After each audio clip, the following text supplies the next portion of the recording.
All right, we are live. I am just getting myself set up here. I thought this day would never come, but it's here. Look at that, it's here. Hopefully it's in there. We'll find out. All right, we are up and running on Amazon. Perfect. Okay, so we've got a ton of stuff to do with this. This is kind of like an initial evaluation because I haven't taken it out of the box yet.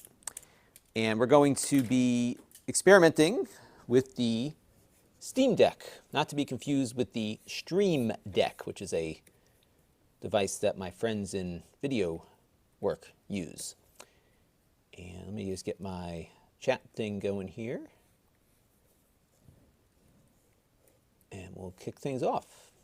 Figure I'll wait a few minutes to get people in. So we got some folks joining us here. Robert Branch is here. William Wilkinson is here. Eric Bazinga is here. And yeah, we got a bunch in already. And Romeric is here. So people are starting to find their way in. All right. And Kevin Hawthorne is joining us from Lakeland, Florida. And Eric had a Steam Deck, and his stopped charging. So the replacement comes in tomorrow. Interesting. And Dan Savage is joining us. Good to see you, Dan. And he's on Amazon today to kind of switch it up. Yeah, my YouTube one now has higher resolution. We're at 4K now on the YouTube one. And Chanflay just thought of it. Yeah, I think you were good luck here. So what happened was I tweeted out that, so they had promised, so first of all, when they did the pre-orders on this thing, I went in the day that they were taking the pre-orders, you had to put your $5 in, right?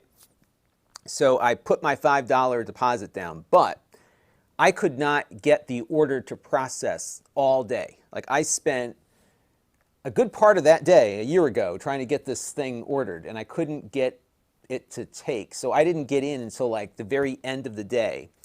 And when that happened, it put me in the back of the line.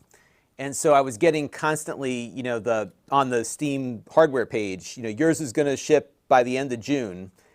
And we got to like 1 or 2 days short of June, and I tweeted out like, hey, are they going to make it? Because like June ends in 2 days. And then that afternoon was when they allowed me to purchase it.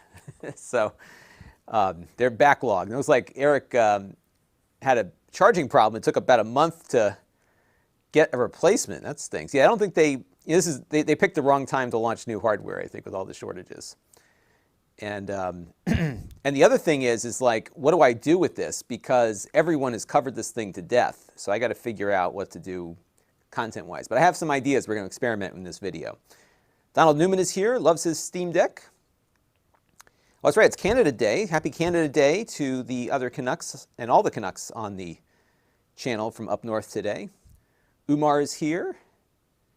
Mex One Can is here. Looking forward to my impressions. Me too, I'm looking forward to my impressions of it because I'm excited.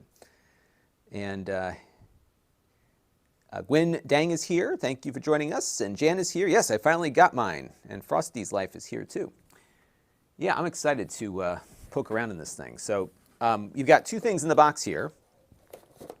I should record like an unboxing video, shouldn't I? Let me get rid of my coffee. This coffee was not hot when I got it.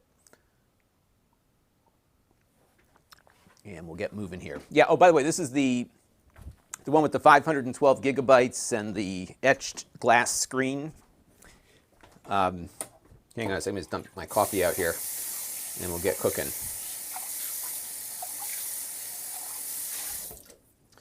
Okay, I had too much coffee today anyhow, so I don't need any more. Okay, so we're going to, I think I'll do an unboxing first, and then we'll roll into the other stuff. Now, what I've got for other stuff, so I'm going to experiment with a couple of things. So I don't know if you all are familiar with Rufus. Rufus is a hard drive utility that creates bootable Windows installations. I've used this on my Mac all the time.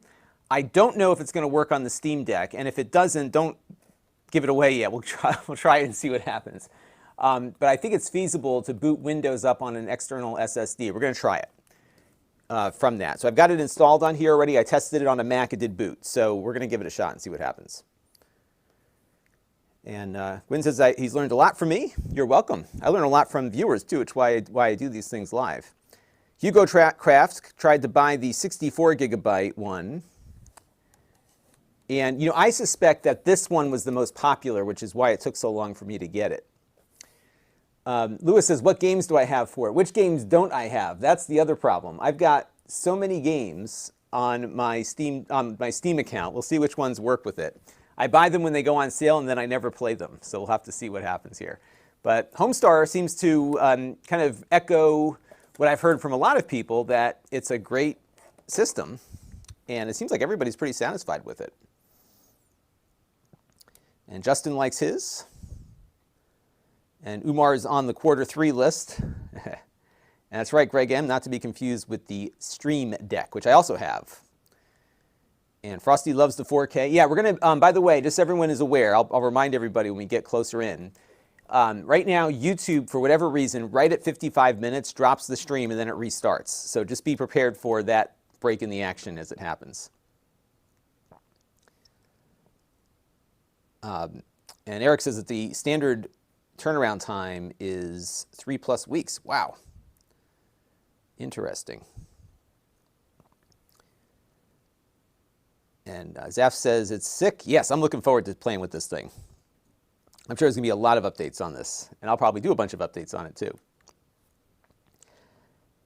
And Jan was stoked when he got his hands on the Analog Pocket. Yeah, that's another thing we'll be coming back to. I think we'll start seeing some of the third-party development stuff on it soon. So that's what I'm eager to play around with that.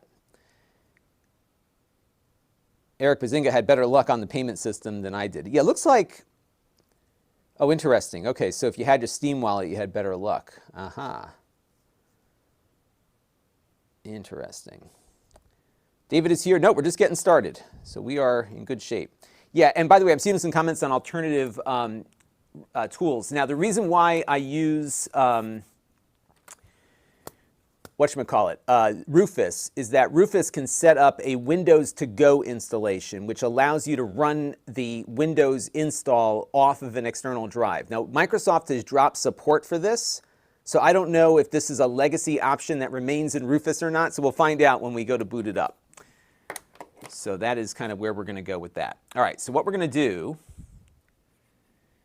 is we are going to unbox this. Oh, by the way, I also have so if the Windows thing works, I've got this docking station that we're going to plug into it because there's only one port on this device to begin with. So if you want to power it and run an external drive, you're going to need some kind of docking station for that purpose. Now, this is a pluggable, what's the model number on this thing?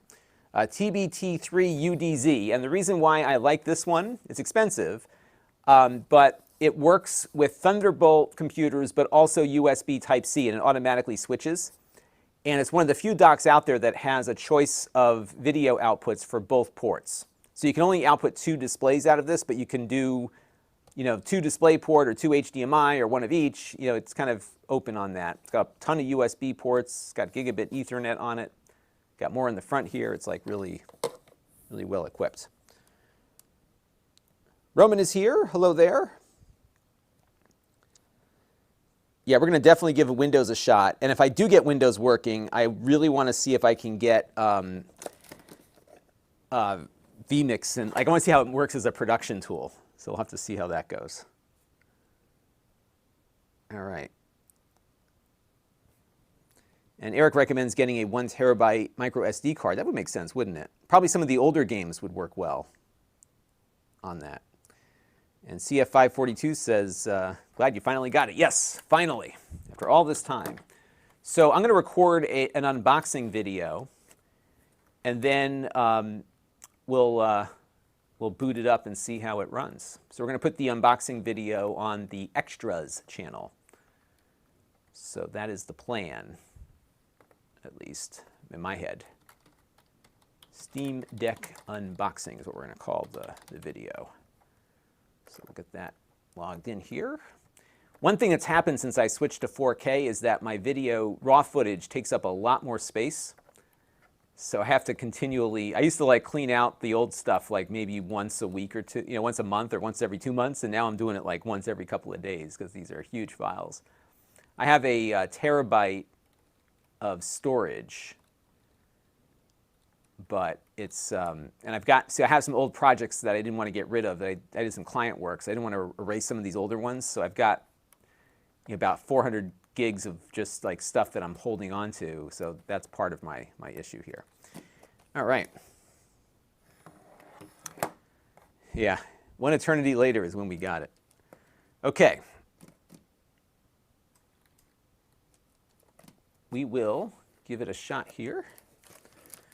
And I didn't realize it comes with a case too. So it's got like a nice nice carrying case. Hopefully it's in there. All right, so let's do a little unboxing here, and then we'll boot it up.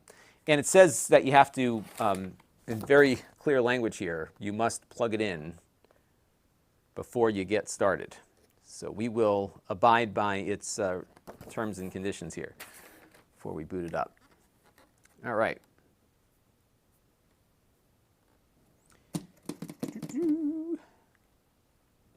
All right, let me do a record here, and then we'll kick it off. Here we go, 3, 2, 1. Hey everybody, it's Lon.TV, and we've got another unboxing, and I'm really excited to unbox this device because I ordered it over a year, almost a year ago. Let me start again. See what happens. 3, 2, 1. Hey everybody, it's Lon.TV, and we've got another unboxing. This is something I ordered almost a year ago, the Steam Deck, and mine finally arrived. Now I went with the 512 gigabyte version, which has the nice etched display on it. And this was ordered on day one, but I got tied up in all of the order processing issues they had, and I ended up at the back of the line.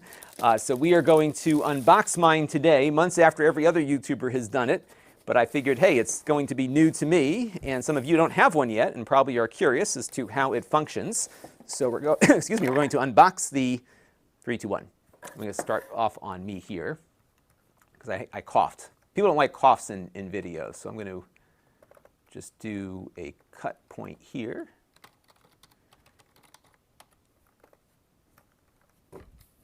And let me just play back what I had towards the end of that piece right before I coughed, and then I'll continue on. This is going to go on the Extras channel. This will probably be the first 4K. Now we have one other 4K on the Extras channel, but this will be close to the first. Hang on. 3, 2, 1. Functions. So we're going to how it functions.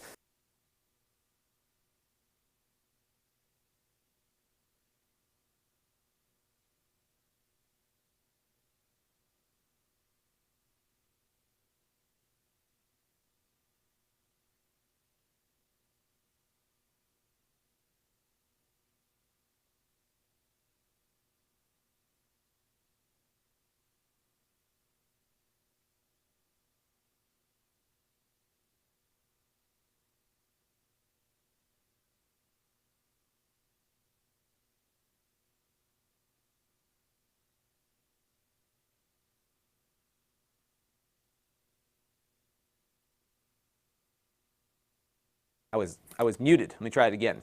And now it gives me an opportunity to see how to get this thing off. How do you get this off? It's like, wow, they're not messing around here. This thing's like on there. All right, so let me go grab a means of cutting. Oh, look what I got. Got this thing here. All right, let me try it again. Okay, so we will attempt this one more time. And I'll put this back in the sleeve here because I had my audio off. All right, one more time. 3, 2, 1. So we're going to unbox this today, and then a little later we'll have some additional content about it, and I would love to hear from you as to what you would like to see me do with this device, because 3, 2, 1. So we're going to unbox this, and then later we'll have some more content on it. But I'd love to hear from you what you'd like to see, because this thing has been covered to death on YouTube from everybody else that got theirs ahead of mine. So if there's something that hasn't been covered out there, I'd love to hear about it. Now, this has a carrying case that it comes with. I was very pleased to see that. And it looks like there's a little pouch here for something, probably the power supply. And it's one of those soft, hard shell cases, so it feels pretty good. They do have this locking thing on it. I'm not sure if I have to cut this off or not. Maybe I can squeeze it out of here. Now it looks like I'm going to have to cut it off. So we're going to grab my little tin snips here and get this undone. There we go. And now we can unzipper the bag here and see what we've got inside. And there it is. Ooh, it's pretty big. It looks, actually, that etched screen looks really nice on it. And it's not as heavy as I thought it would be, but it looks and feels a lot bigger than I expected, which is not a bad thing. It just is big. So it's probably a little bit larger, I think, perhaps, than the Nintendo Switch, accounting for all the extra controls here. But what's interesting is that the D-pad doesn't feel uncomfortable to me on my first impression. I thought maybe having it all the way over to the left here might be an issue, but it actually feels pretty good. And yeah, we'll have to see how this actually plays out in reality here. And here's the back of it.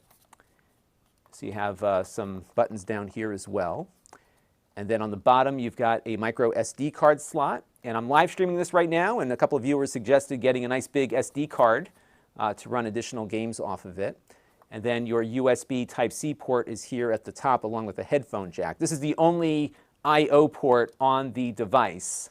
So if you hook up some external hard drive to it or something, you'll need to plug it in with maybe a little docking station or something along those lines. And I'll be testing out all that stuff as well. So it feels pretty good. I'm getting some fingerprints on the screen here already, but it looks pretty nice. It doesn't reflect all that much. This is pointed up at my studio lamp. As you can see, it does pretty nice there. There's a little chamois cloth for cleaning it out there, and yeah, that's it. So that is the Steam Deck. We'll set it aside here for a second. And then we will open up this box, which has the power supply. And this, of course, will vary based on your location and region. I'm not sure using these devices is probably the best way to open this, but it's all I've got at the moment here. And we'll see what the power supply looks like. They do say you should plug it in before you boot it up. And this looks like your run-of-the-mill USB Type-C power supply. And I'm not sure what wattage it runs at. Oh, it could probably tell us here on the back. So this is probably like a 30-watt power supply or thereabouts. And a little bit of instructions here for the Steam Deck from a health and safety perspective. So this is probably something to maybe look at some point. All right, so what I'm going to do now is plug it in and boot it up for the first time. All right, so let's log that clip. I know I got a bunch of comments coming in. Let's see.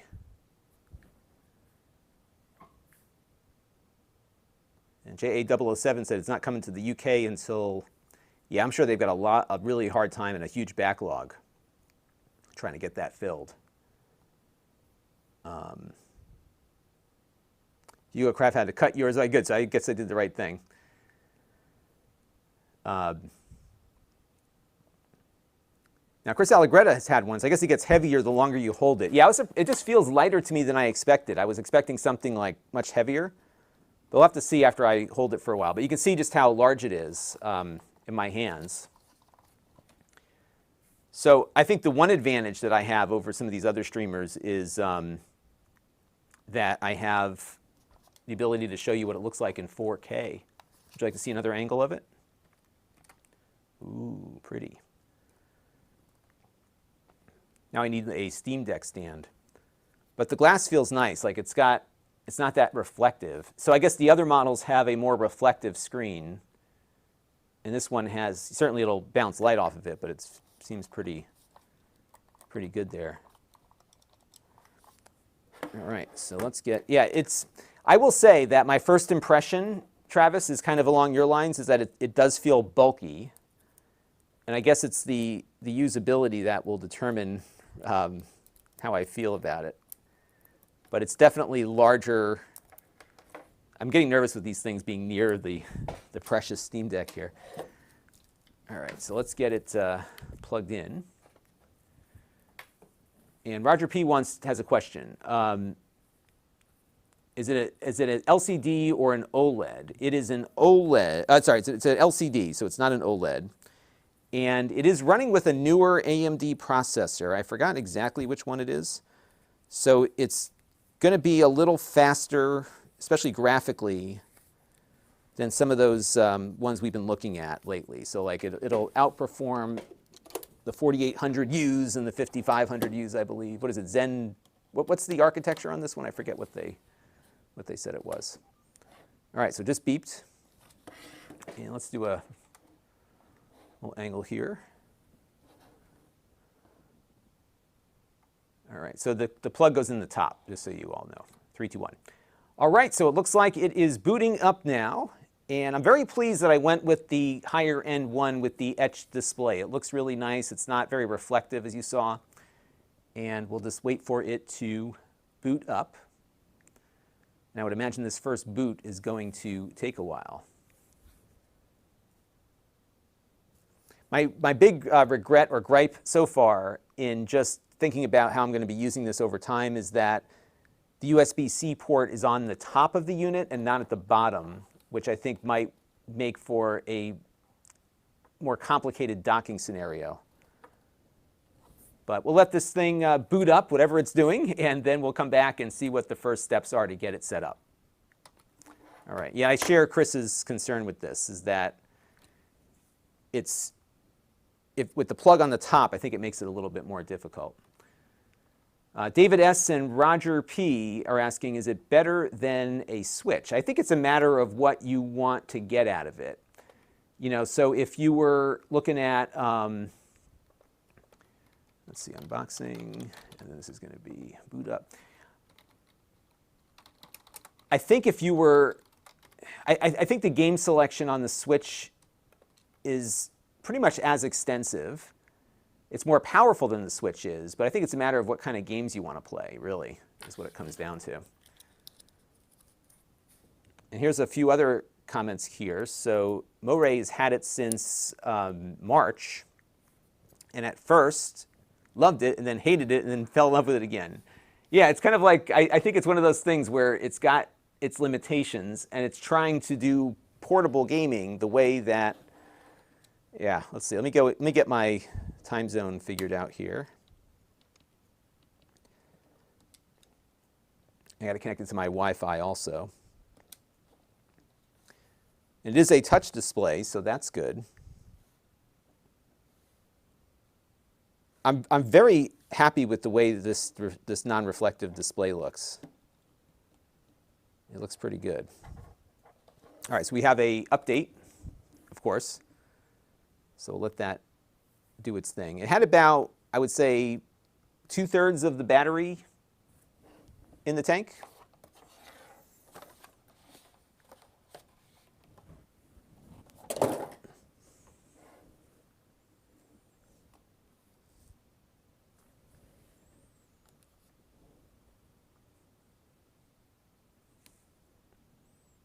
And we'll let that go.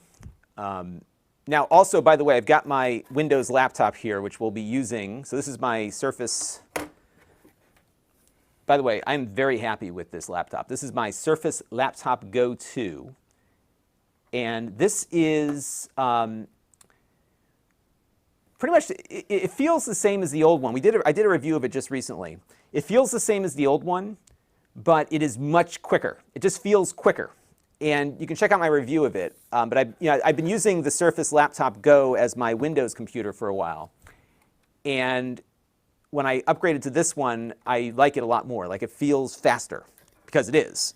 You know, it has better graphic capabilities. And the reason why I have it out is that we're going to try to get this Steam Deck to boot Windows in a unique way. And that I don't think people have thought about yet. I might be wrong. But I'm going to apply a strategy that worked on my Intel Mac. And we'll dive into that in a minute. But we need to go through the update process here, if you want to take a look at that. Doesn't that screen look nice?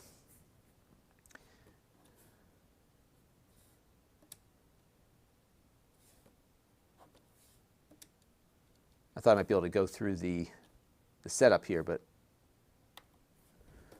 let's see.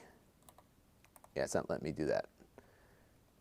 So we'll wait a minute on that. So I've got to wait for this update to install. 7 minutes remaining. What should we talk about? But I have, so what we might do in the meantime, is maybe we'll grab our Windows computer here and look at a few things.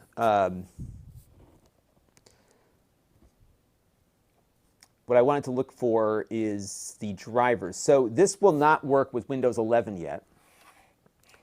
It will not dual boot Windows yet, which is why we're going to try the external drive option here in a minute. But the fan is running too, by the way. But I think I got a strategy. We'll see if it works.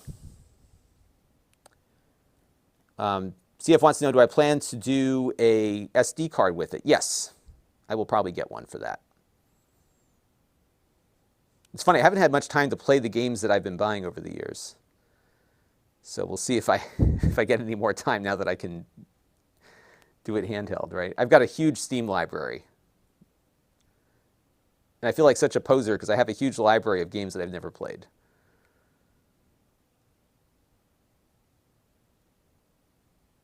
And Andy G says, yeah, I do have a tablet stand. We'll try it out. I've got my Amazon Basics tablet stand here. We'll see if it fits in there. Let's take a look.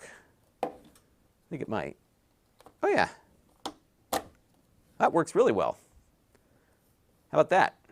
This is the Amazon Basics tablet stand. I need to add this to my shopping thing on Amazon right now because this is a great little stand. So let's add that. Thank you for the reminder.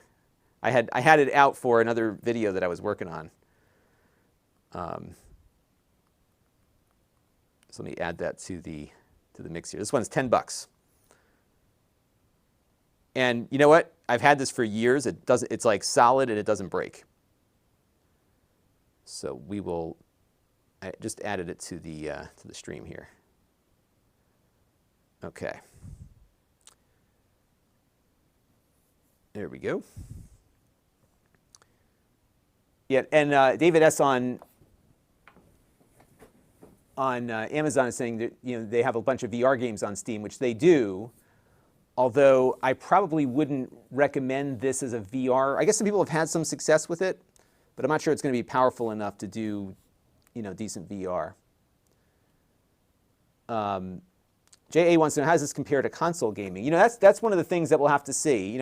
Valve has been trying to create a PC-based console for years. Now, we covered years ago, remember the Steam, they had these Steam, what do they call them? Steam PCs or Steam boxes? Like there was a Steam PC line that they were trying to come up with.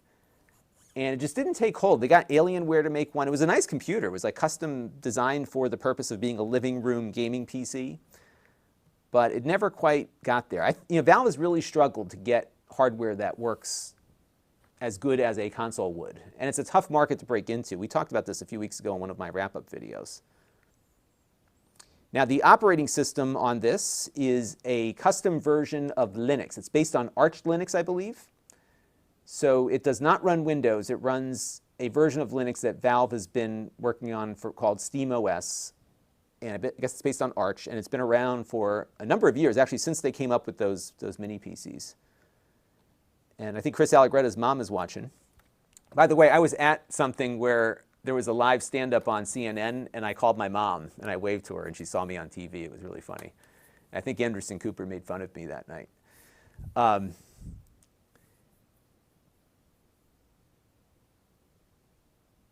Let's see where we go here. So Moray says, I have a Switch Lite, a normal Switch, a Nintendo 3DS, and some emulation Game Boy stuff. This is completely different. Yeah, this is a very different, this is going to be something where if the PC game works as a handheld game, it's going to work here. But if it doesn't, I'm thinking about games that have a lot of keyboard input. That's where I think you're going to have a lot of struggles.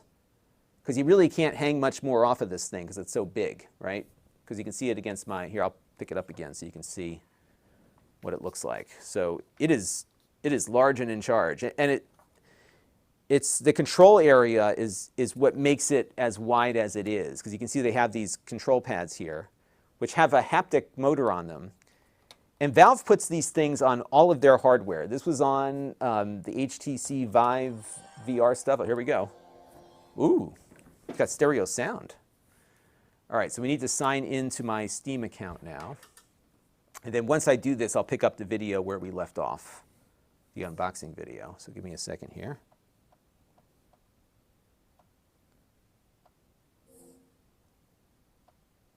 And I wonder if I should look at how big my Windows library is.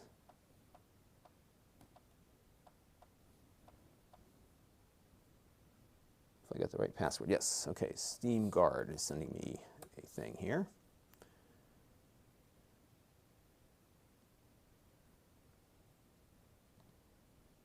So the update process wasn't bad. Now, one advantage of getting this later than others is that my Steam Deck is probably a more revised hardware version, right?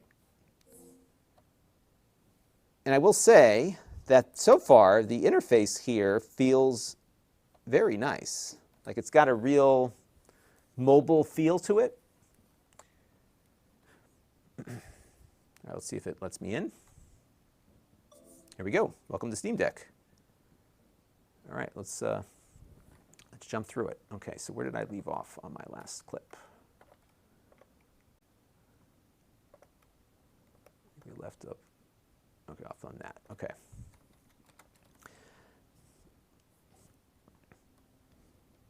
I think I'll go through all this stuff. I don't think people are really all that interested in that. Press any button or tap the screen to continue.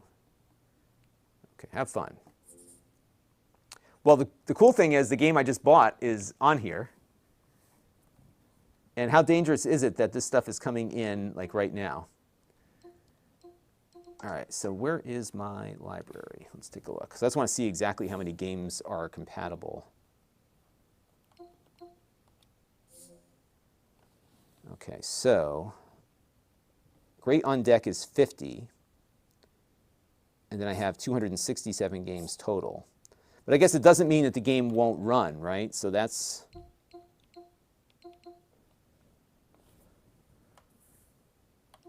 I can kind of scroll through that way. And what are we going to install, everybody? We're going to install No Man's Sky is what we're going to do. Because that's one of my favorite games.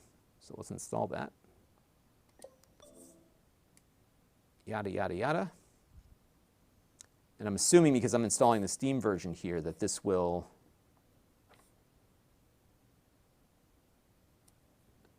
I get a little alert here. What does that mean? So there's more software updates. Oh, my goodness. All right. Yeah. Okay, let's go back. Download queued. There it goes. Okay, it's downloading. Now, I probably want to connect this to Ethernet. One thing I'm noticing is that even though I'm on my Wi-Fi 6 network here, I got a cloud error. Now it's downloading again. There it goes. Now it's going a little faster. Oh, it's downloading Proton 7. Oh, it looks like it's still doing some more updating here.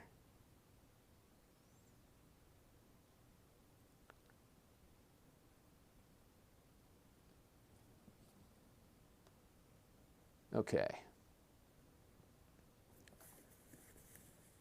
Yes, it was called the Alienware Alpha. That's right. Yeah, they were pricey, especially, you know, the challenge is like, how do you compete against the Xbox Series S, right? Especially now that the Series S is almost subsidized to a degree by the, it's subsidized to a degree by the subscription service, right? Because they sign you up for that, they've got ongoing revenue, so they're willing to take a little bit of a risk on it. By the way, I'm pulling down just over half a gigabit on my Wi-Fi 6 network. So if I plug this into Ethernet, it would do a little better, obviously. We're almost up to 70, we're at 68 megabytes per second download speed.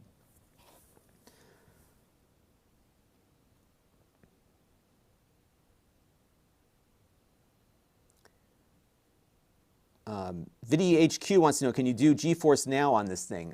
It is definitely capable of it.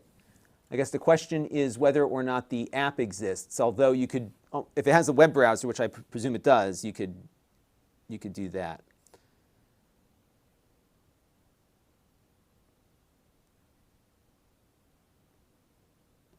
And Victor says, run it at 40 hertz, leave it there 24/7. Is that because most of the games are in that frame rate?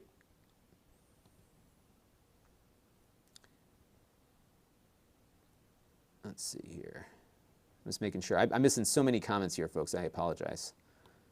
It's always hard when I'm like trying to look at something. Keith Robinson, thank you very much for the super chat. I will see that shortly, hopefully. There it is. Put you up on screen here. Happy Canada Day to you, by the way.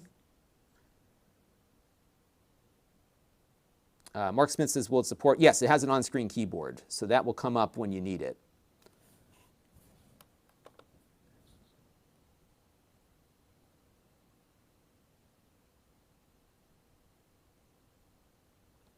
And the fan noise, the fan is cooking pretty hard right now. It's not that bad. It's louder than my Switch, but not a lot more. I have the old Switch, the original one. Like the really original one. And Roger P says the game needs to work with Linux. Yeah, so it looks like they have like some kind of wine layer for the Windows only games. So I guess the ones that are not on deck, it'll be hit or miss. But they are addressing the biggest complaint that I had about the Steam machines when they were around was that there was no Windows compatibility. And this has the Windows compatibility. So when I logged into that Steam Alpha machine, there was only a very small subset of my library available to play. I'm pretty sure that my whole library is available to me, and it'll try it. But it's kind of up in the air as to whether or not it would work. So I'm just going to check on my PC. So on my PC here, I have regular PC Steam loaded. So I can see how many games I have total. And it looks like in my library, I don't have my screen shared yet, but I have, I think the number matches up here. So if I look at uncategorized 183, how many games do I have total? Yeah, so if I look at all the numbers here, the 267 is the total amount in my library. And Roger P says it uses ProtonDB. So I guess it's kind of like Wine, but its own thing, right?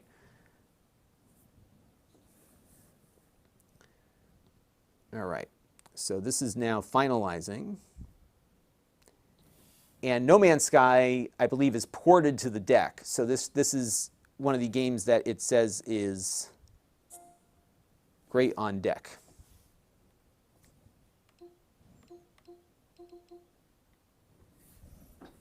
So maybe we should try also to see some game that's not kind of optimized for it. Let's see here. Is Red Dead Redemption 2? That's one game I'm definitely going to want to try out. So let's try that real quick. I don't know if that one is one of the...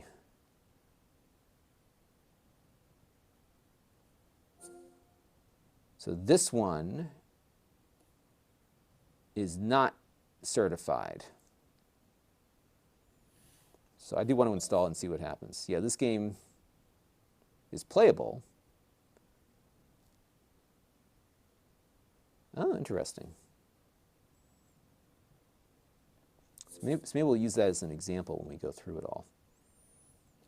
So I think what I'm going to do here is pick it up from where we left off. And then we'll go from there. And I apologize for missing so many comments, but I will get back to you all in just a second with some answers.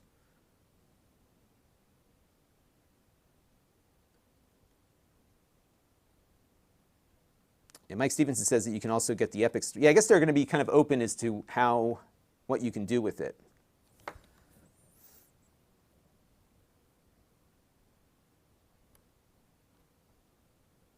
All right, so let's go and pick up the video from where we left off here. And we'll continue onward. 3, 2, 1.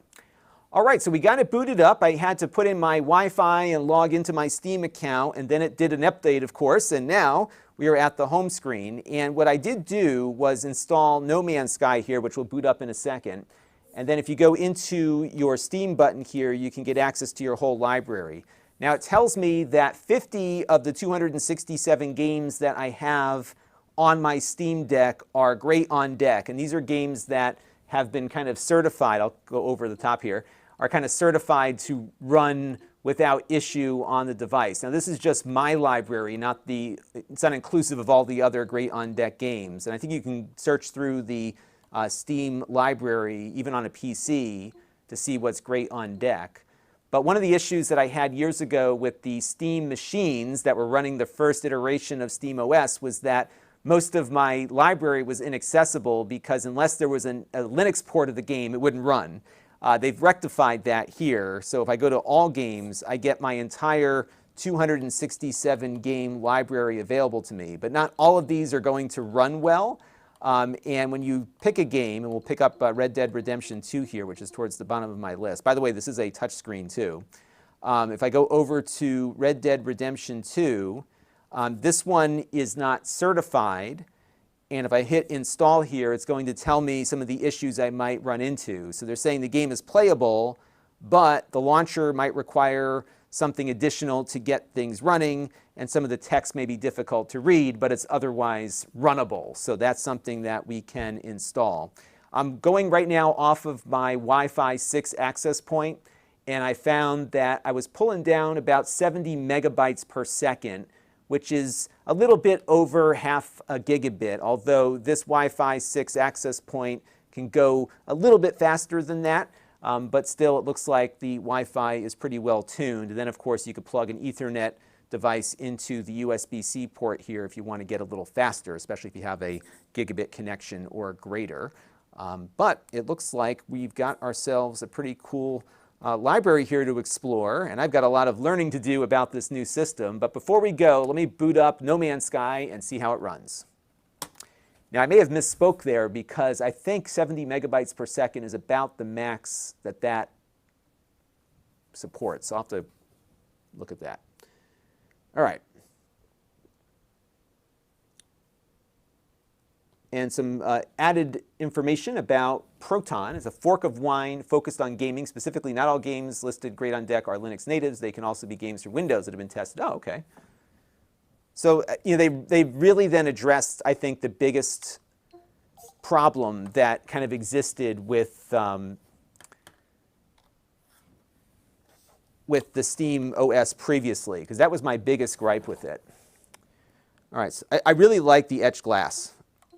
Like, this screen looks so nice compared to other handhelds I've tried. Like, it just, even at an angle here, it doesn't get too reflective. All right, so let's go down to, I can go to installed here. There we go. All right. And it's going to sync up my game too, I think. You want to tighten up this shot a bit. I got to tell you, my channel looks really good in 4K, doesn't it? Not to toot my own horn or anything, but... Oop.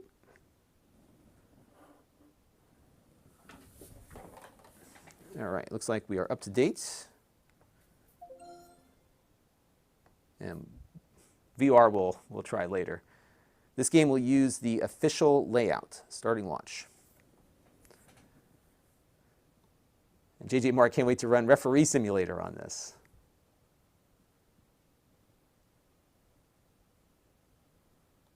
And see it, yeah, I think that's what's going to happen. You're going to find a lot of these issues.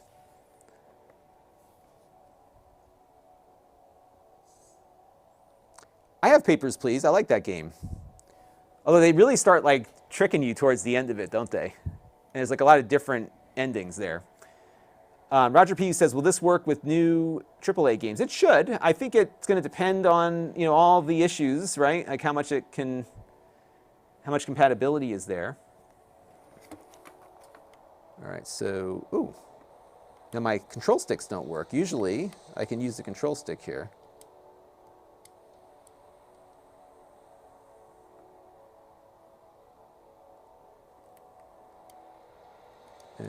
You know what I found sometimes with this game? This happens on the PC also, that it doesn't recognize my controls right away and I have to quit and go back in. Let me try that again. I had the very same problem on the PC with mine. I don't know what it is, but like initially it doesn't recognize the controller and then I go back in and it does.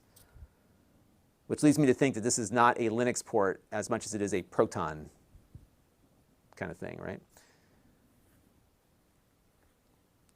Ed R is wondering about the newest Windows embedded with Steam installed. That could be a fun project. That might be something worth looking at. Yeah, I'm really eager. Part of my eagerness with this was to get a handheld PC that I could use with Game Pass. And Stacy, thank you for the follow on Amazon. I also want to thank Alexander Herrera for following me on Amazon too. All right, let's see if this works. Yep, now, see that? Now it's working like it was. Same exact problem I have on the PC. I don't know if it's just my save game that's screwing it up or what.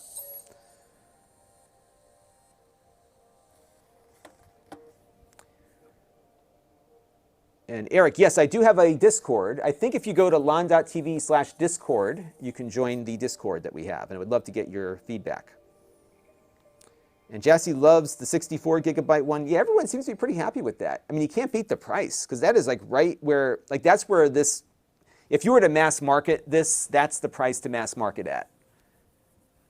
For sure.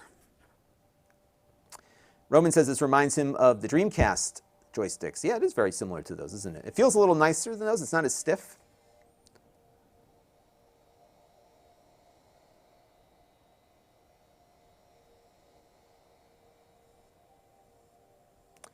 And Dusto Man says also to look at what the Proton.db reports say as well. All right, so let's take a look. I want to see if I can get my frames per second up on here too.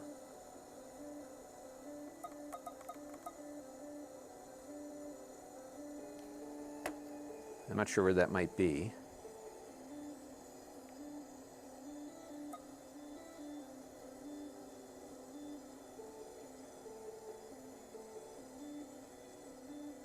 Let's see, let's dig around a little bit here.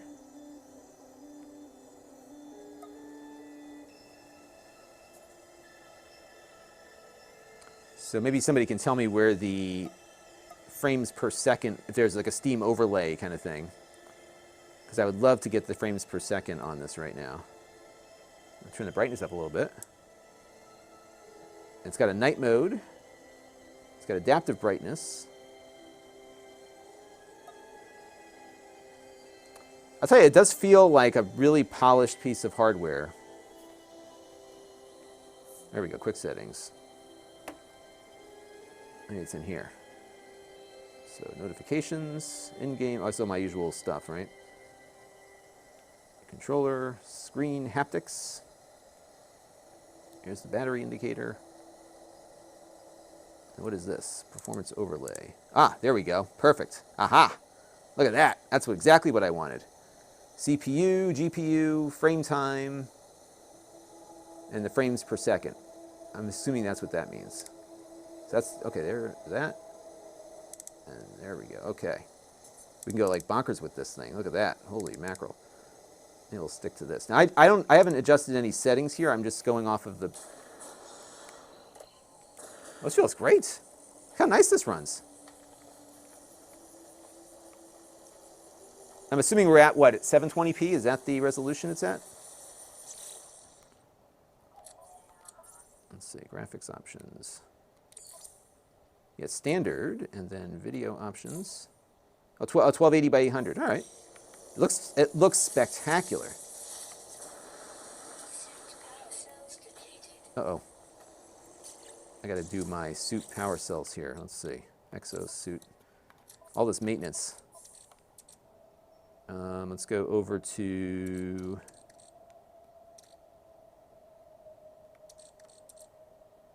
life support. Okay, so we're going to hit that. It's been a while since I played this one. And we'll stick in some... All right, so let me do a little recording here. 3, 2, 1. Oops.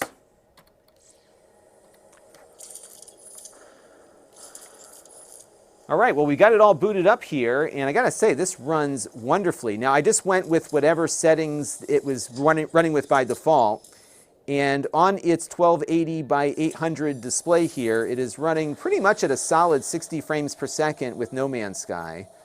It looks great, and I'm really eager to start playing around with some other games here, but this is an awesome way to play this game.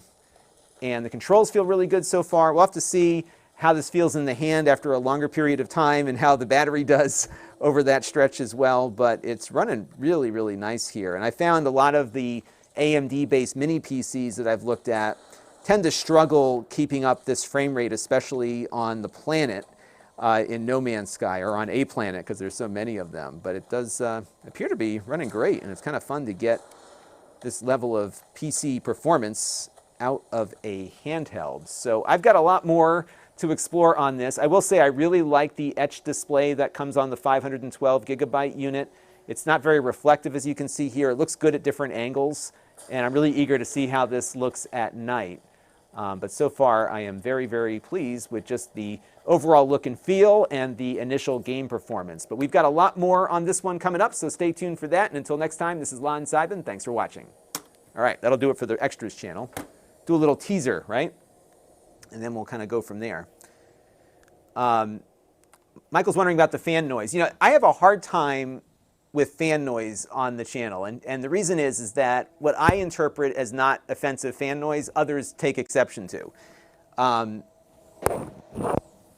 You know, it's funny because I'm hearing the fan now, and it's hard to say. Actually, no. Let me go into the menu here. I'm not hearing it at all. Mostly because the game's music is on top of me right now.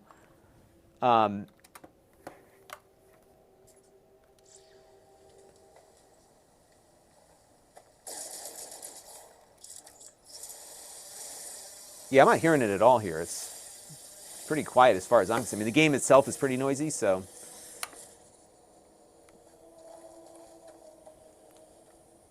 So I hear like some wind noise, but that's the game sound effect.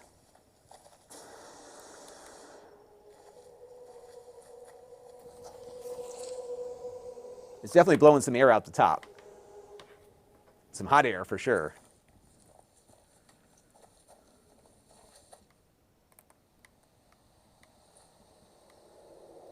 Let's go find my spaceship again. Where did I put it?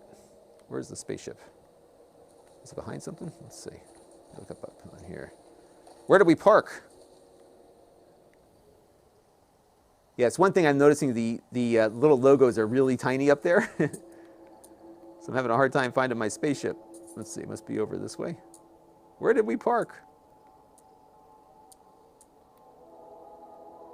I'm on some weird planet too. Isn't this crazy? Let's go over this way. Maybe it's behind this thing. I guess I could summon it, right? So I can go. Oops, that's the wrong one.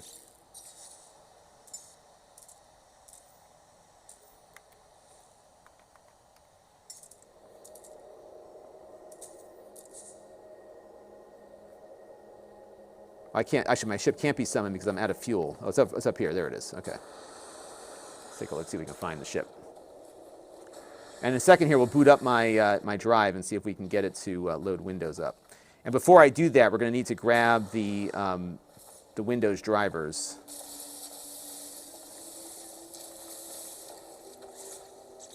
Oops, wrong button. All right, so now I need to load up my launch thrusters again. I keep running out of fuel. So let's do that real quick. Yeah, I'm pretty happy with this thing so far, at least on my first impression. So where are my launch thrusters? Maybe I have them in the second. There it is. That's hyperdrive, launch thrusters. There we go. Put some uranium in there. There we go. Oh yeah. I still have my controls reversed from before. Let me just go back. So when I play in VR, I reverse the controls because for some reason the VR controls are always backwards. But I like the inverted controls. There we go.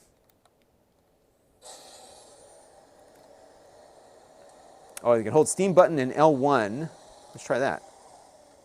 Steam button and L1. There we go, we're back. So I have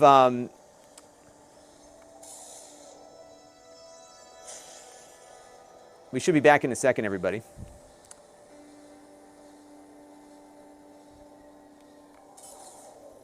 All right, I think we're back now. So this is, I have contacted YouTube about this, and I think I uncovered a bug because it got escalated. So it appears as though I have, if there's going to be a bug, I'm going to be your guy. I will find that bug for you. So that is something they are currently working on for me. Because not many people are streaming at this rate.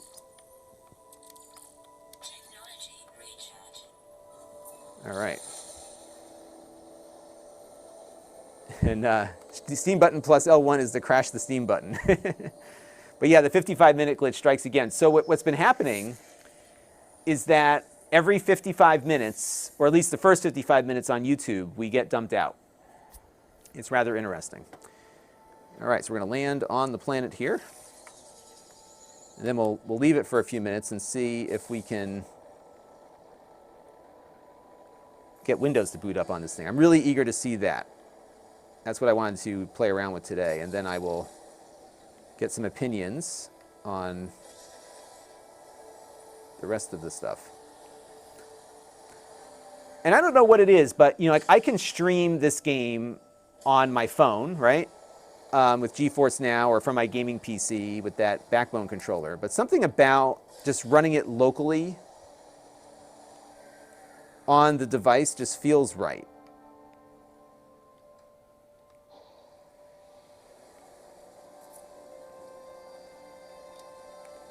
So let me just set her down here.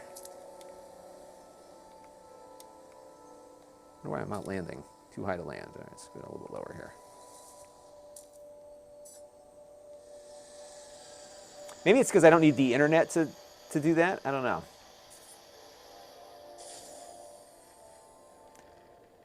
This is one of these games that is just awesome in VR, especially, they had an update a little while back that added all this depth to the environment. And so you've got these huge like hills and mountains and stuff. It's really, really neat. All right, so let's quit the desktop. But the controls feel pretty precise so far. All right. So, Roman wants me to check out the plasma-based desktop that comes with it. Okay, how do we get to that? So let's go back to the main menu here.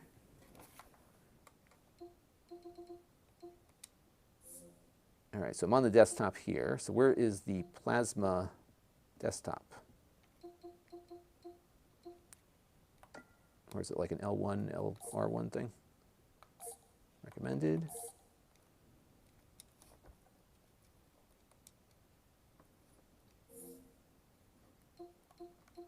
Here's the library. Store, friends and chat, media, download, settings, power. Actually, let me while we're waiting, let me do the updates on all the system updates here so I don't crash it. And then we'll get some thoughts on how we can do that. Doom somehow says that it must be saving your marriage, right? James is here. So sometimes I notice glitches on my YouTube as well. I think what happens with the glitches on YouTube, like after we come out, it glitches a little bit and then it smooths out. But if your computer can't handle 4K, then, and I've seen this before, even on some of my computers, not every computer does 4K very well. Okay, so Steam button, power, switch to desktop mode. Okay, let's try that. So Steam button and power. All right, what did I do?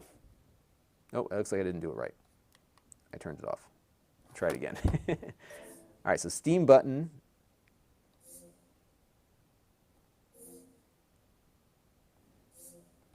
I wonder if my Steam button's a little messed up here. So if you hold it down, you get all of your little cheat sheets here.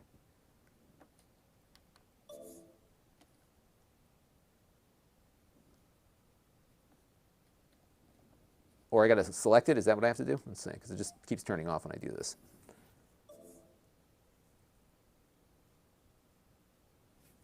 So Steam button. Actually, I had to go down to power. Okay. The power. Oh, I see. Switch to desktop. There we go. Now I got it.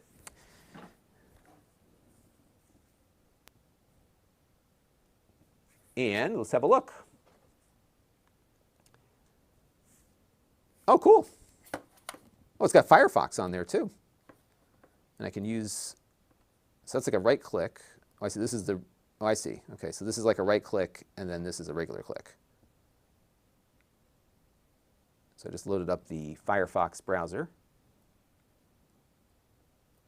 And then I need to pull up an on-screen keyboard. I'm assuming there's a way to do that.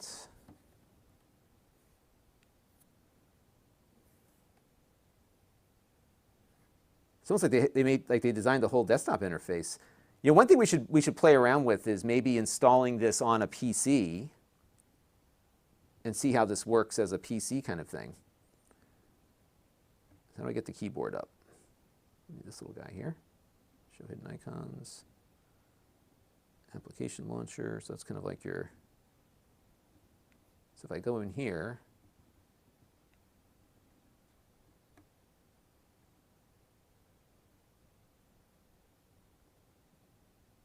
So how do we get a keyboard up? I'm thinking maybe the Steam button might do something, but nope. Nada. Keyboard, Steam plus X. Okay, so let's try that. There we go. Okay, Steam plus X. Got it. So let's go to my Amazon page here, see if it works on that. Amazon.com/live.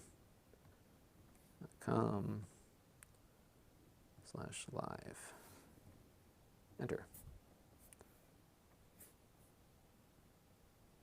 Let's see. I don't think I'm featured here. I'm not into fashion, so apparently I don't get featured anymore. Let's see. Let me scroll down a little bit. So I can't do a two-finger scroll, at least on this one. Let's see. So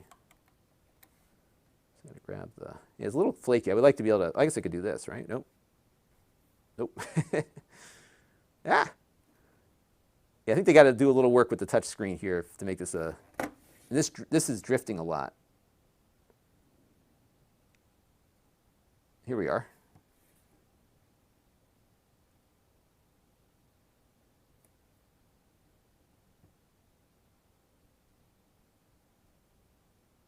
There we go. Cool. Oh, that's right. Chromium does. Okay, so I got to try to install some more stuff. So they do have like their own little app store here. Let's see what this is.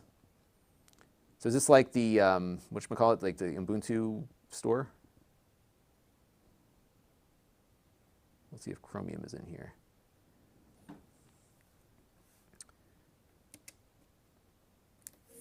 Yeah, it's a little. I mean, I think I would like it to know that I want a keyboard in that spot there.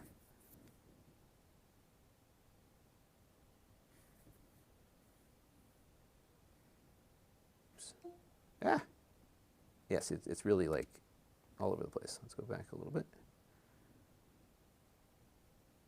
As many of you know, I look at this as a consumer, and I'm like, not sure about this. It looks cool. I mean, the bones are there. Let's put it that way. It's got good bones.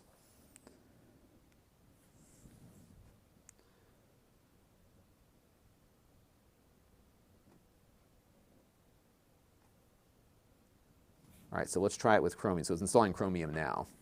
I wonder if Brave is on here. Oops. Yes, it's a little tough to navigate. It's just these things are very sensitive, so that's part of it. I do think it's a pain. Like I would like it to just know that I want a keyboard there.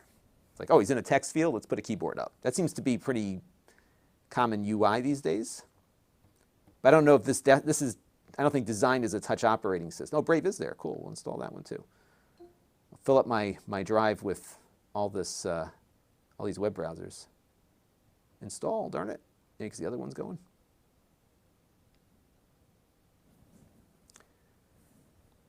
But yeah, it's weird.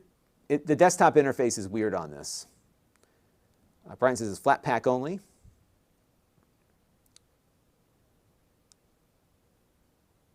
Barris is wondering, do I have a dead pixel? No, it's a piece of dust. Sorry. That's the beauty of 4K. You see every little piece of dust, right?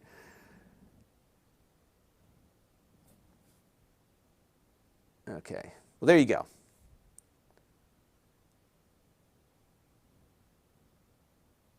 All right, so let me back out of here. And how do we get back to where we were?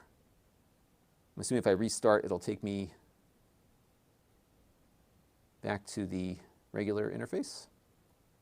Let's see. If not, we'll figure out a way to get back. Richard Moore wants to know, is the Brave browser actually good? I use it primarily because it is functionally equivalent to Chrome, but it doesn't have all the extra junk. And believe it or not, I don't make a lot of money as a creator from Brave, but I'm getting like 30 or 40 bucks a month from people that use it.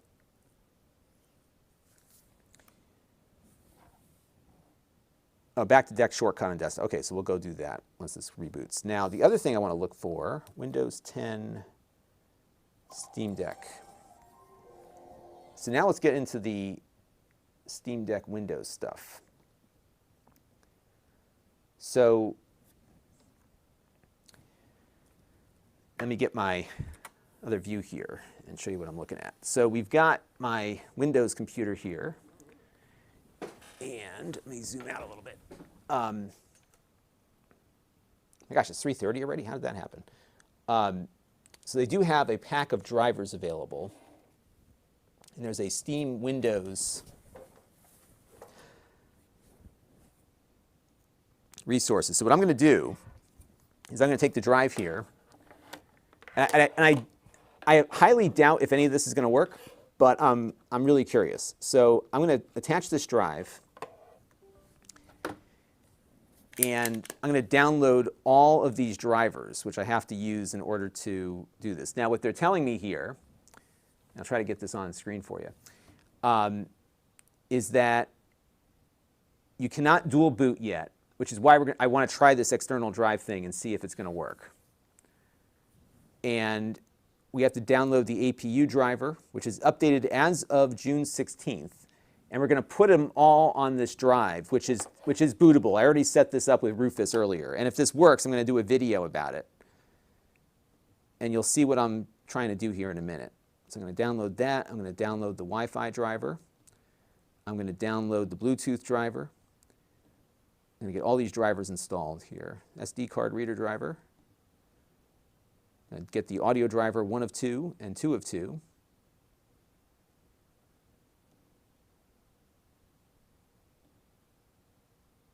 And I'm going to unzip all these into the directory on this thing. So let me go grab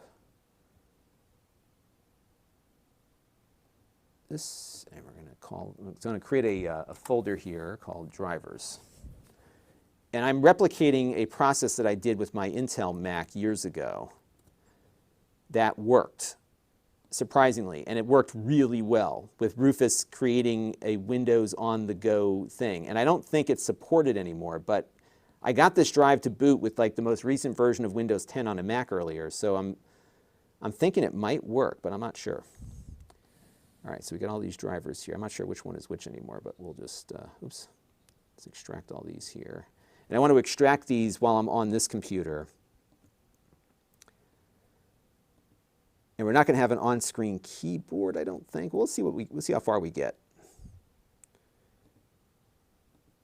I do have a keyboard available in that docking station that we can play around with. So let me just copy all these to the drive.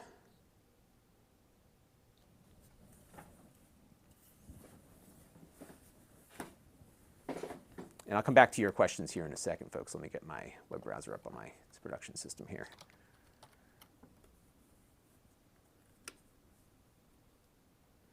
Yeah, there is a Brave search. I think they're using, I think they're all using DuckDuckGo, and I think DuckDuckGo is actually using Bing as the underlying search technology. So I think that's how it works. And yeah, I guess it's going to start Windows like going in the vertical direction. So yeah, so I'm trying to do this off of an external drive is what I want to do. And I want to do it just like my Mac before. That's kind of what I'm going for here. So we'll see if it's going to do it. Because I don't think anyone's tried this. And I was like, I don't want to say I'm the first to figure this out, but on the Mac, I got it to work. And I made a video about it, and it was like super popular because I couldn't find another video about it. So I think this might work. So we'll see when I boot it up. And if it does work, that'll be tonight's video. If it doesn't, I'll tell everybody it didn't work. So we'll see what happens. And I'm just extracting all of these these things right now, and then we'll take it from there. Let's see here. But my whole like goal is to get Game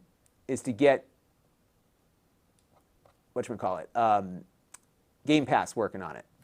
That's my entire. Oh, it only extracted everything to one spot. What the heck happened here? No, that's just one of them. I guess it's just going to do them one at a time. All right, let's just. I was hoping to batch. I didn't install 7-zip on here, so I'll just extract all these here. I know I'm doing it in the worst possible way. We'll get that done, and we'll extract this one, and then we'll boot up and see what happens. I'm not expecting much, but if it works, I'm going to be really excited. And I think what I'm going to do, actually, is attach the dock now. All right, so we have all the drivers now unzipped. And that's important because we're going to have to point the computer at it. Hey, we got somebody from Chile joining us. And John Smith loves it. Yeah. Yeah, I'm feeling my way through on this one. And then, oh, this is a good tip. Perfect, thank you. Power plus volume up for the boot menu. So let's remember that, everybody. Power plus volume up. Where is the volume button on this thing? Oh, it's right there. So it's going to be power plus volume up when we boot. All right, we're going to give it a shot. Give the old college try. And we'll see what happens. Okay, so we've got everything going here. So I'm just going to drop these in the trash so I don't get confused. I get confused very easily. So throw those in the trash. And maybe we'll just try booting off the drive itself first, and then we'll see if it'll boot, because I have plenty of battery power now. And then after that, we'll try the other thing. Let me get a cable. I need a USB Type-C cable. That's a pretty beefy cable here. Will this one work? I think it will.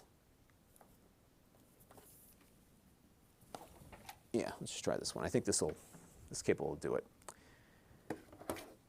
All right, so I'm going to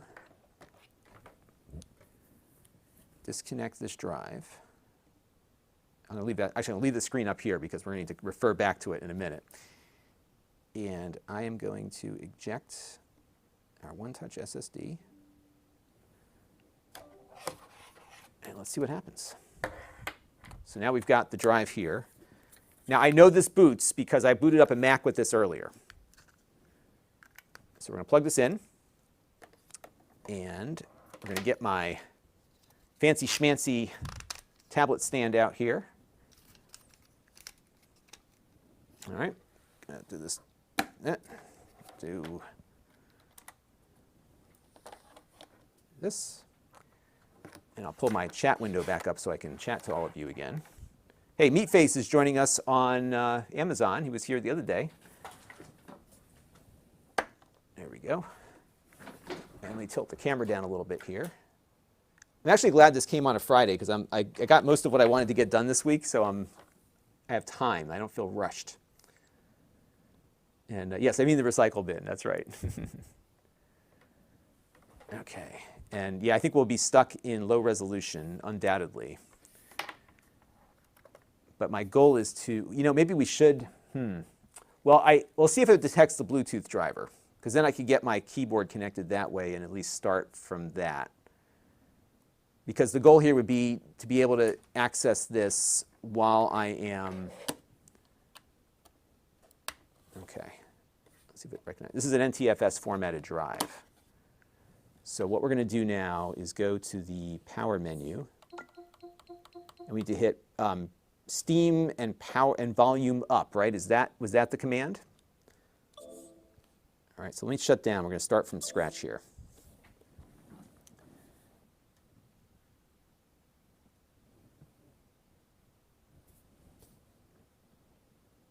Let me make sure. Power plus volume up. Okay, power plus volume up. So I'm going to hold down the volume up button. And let's see what we get. I'm not sure if I have to hold it down or not. Oh, there we go. Perfect. Okay, so now This will direct the system to continue the booting process. I want to go to the boot manager. And presumably, yep, there's my hard drive. So let's go to EFI hard drive. I think that's what I want to select. Let's see. Now we should, if this works, see a Windows logo shortly. And if not, I'll select the other option. This was, yes, a Q2 reservation. I got it right at the end of the thing. Looks like it's going back to Steam. Okay, we'll get there. We'll get there. All right, no worries. Let's try this again. So we will, this may not work. And that's the whole point. Let's try to figure out if this is going to work or not. So let's go back. We'll shut her down again. Oh, it's locked up. Ah.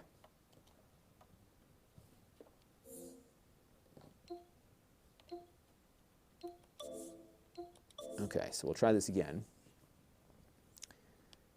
And I'll try the other options. I did the EFI one.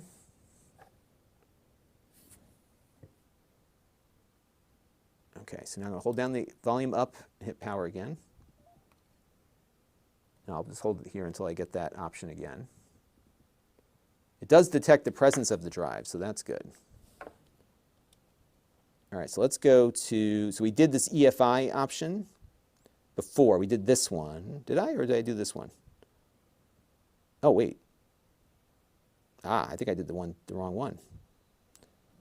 So I booted off the wrong one. So let's do the USB one here. This should do it. And, yes, Windows. Okay, we're getting there. And it will likely be in the wrong, on the wrong orientation as they warned.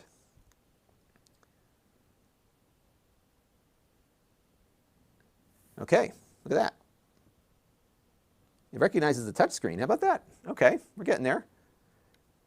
Oh, on-screen keyboard. Perfect.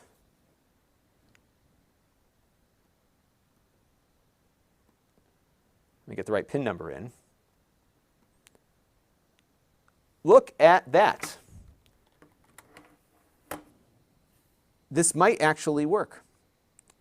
All right, so now let's force the display. We have to do some driver installations and stuff too, so we got a couple other things we got to implement here. But how do we rotate the display? I forgot how to do that.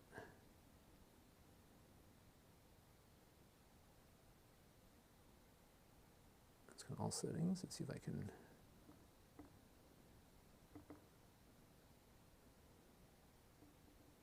I'm not sure if I can do that here or if I have to go someplace else to do it. How do I get my little keyboard up on screen here? System. I'm kind of excited this is actually working. Now a little bit earlier, there we go, landscape. Perfect. All right, look at this, everybody. Now this is off of an external hard drive. So now, if we go into the Explorer and I go to my hard drive, which is C drive,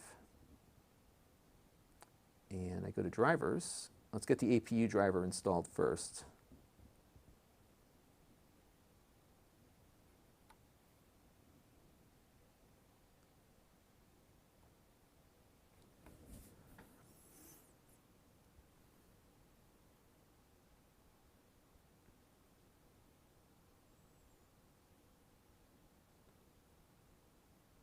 And yes, we have a Xbox One Bluetooth controller, so I will try to connect that up in a minute too. It should work.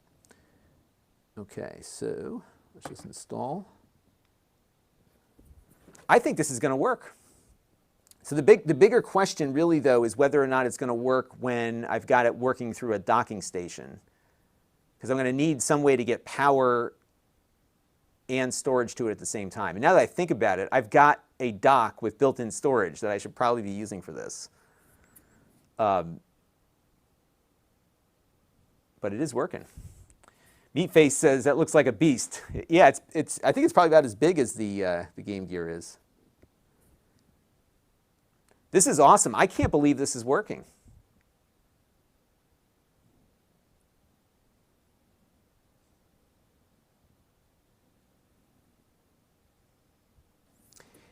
Yeah, and the other thing is that right now, as far as Valve is concerned, it does not work with Windows 11 at all. So you can only use it with Windows 10. All right, so we got that done. So now the APU is presumably installed. This shows up as a mouse, by the way, so that's working. And Bluetooth is actually working also, so that gives me the opportunity to get my keyboard to work with it. And I'm not going to use the USB component, but it has a Bluetooth thing that it can do. So I'm going to do this and this. Let's see, turn it on. And I think there's a Bluetooth pairing command. There it goes. And I'm going to go over to Bluetooth settings. So it looks like it's working with Bluetooth. Devices and Bluetooth. And Bluetooth device.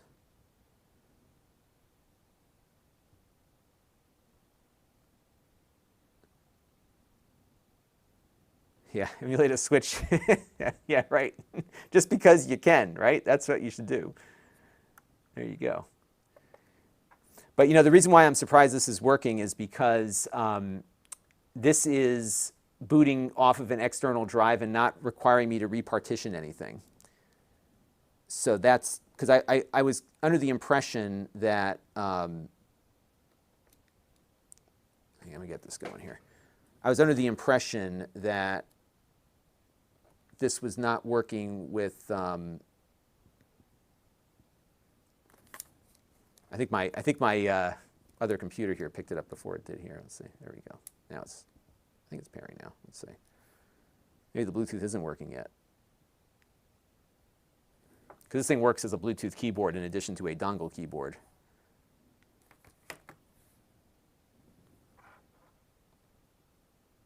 So it's not seeing any other Bluetooth devices either, is it? Let's see.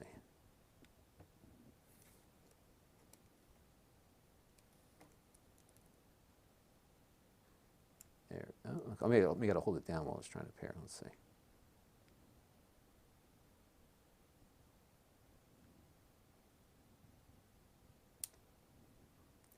This would be a little bit easier to navigate if I can get this to do.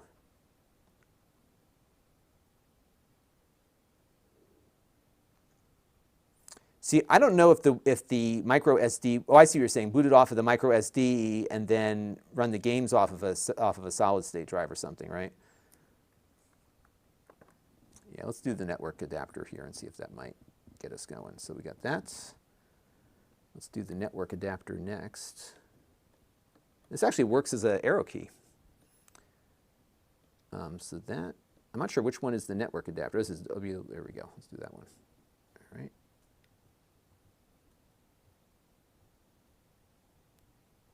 And set up.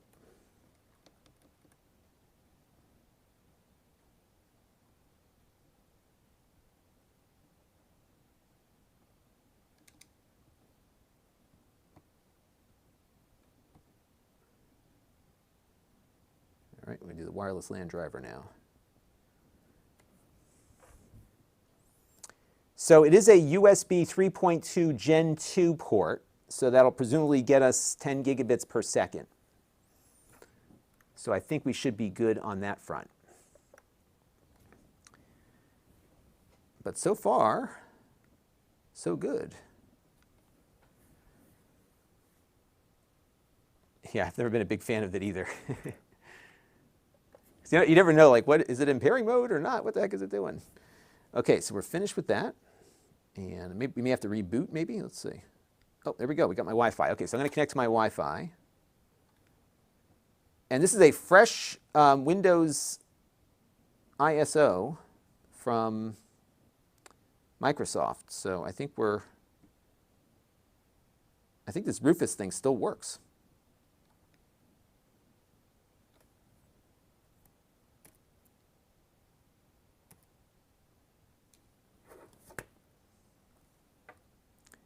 But the Bluetooth doesn't seem to be picking up my keyboard yet. And it could just be that I'm pairing this improperly. I don't know.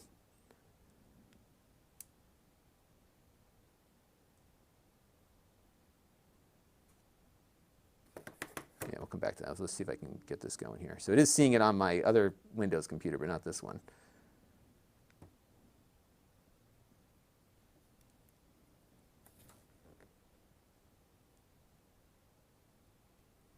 Yeah, so the Bluetooth doesn't seem to be working just yet. But we'll get it connected to my Wi-Fi now, because that's a little bit more of an important short-term kind of thing here. Let's see. How do I get the Windows keyboard to pop up? I think it's switch into tablet mode. That'll probably give us a keyboard.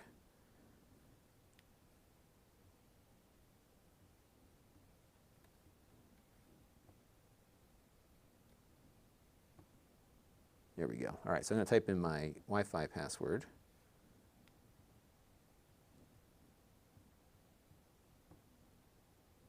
And now it'll be up on the Wi-Fi.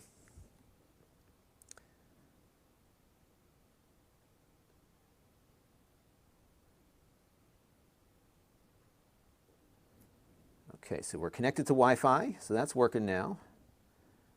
And let's see, so now we're going to go back to the Explorer, and we'll get the rest of the drivers installed, because we still have to do the audio driver. And I forgot which audio driver was first. There was two of them, remember? So the APU, we're done. What's the CS one? I can't remember what that one is. Oh boy, let me go back to the Steam support page here. So one is, there's a separate Bluetooth driver, and that's the Blue R filter driver. That was our problem. So let's go back and do that one next.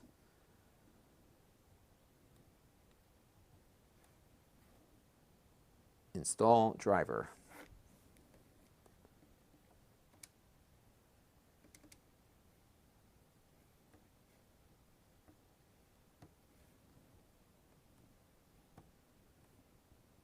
Okay, so we did that.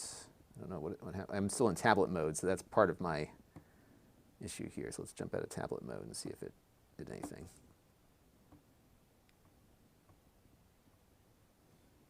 All right, I don't know if it did anything or not.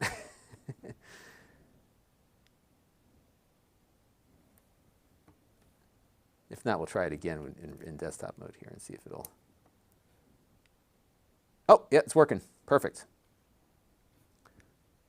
So we got Wi-Fi or Bluetooth working.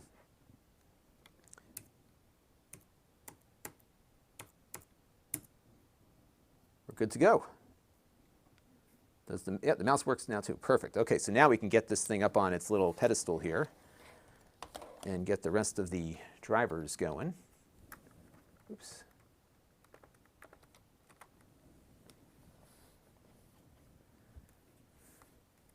Okay. So we're making good headway here. So now, we got the Bluetooth, we got the Wi-Fi, the SD card reader is next, so we'll do that one, which is the Bay Hub.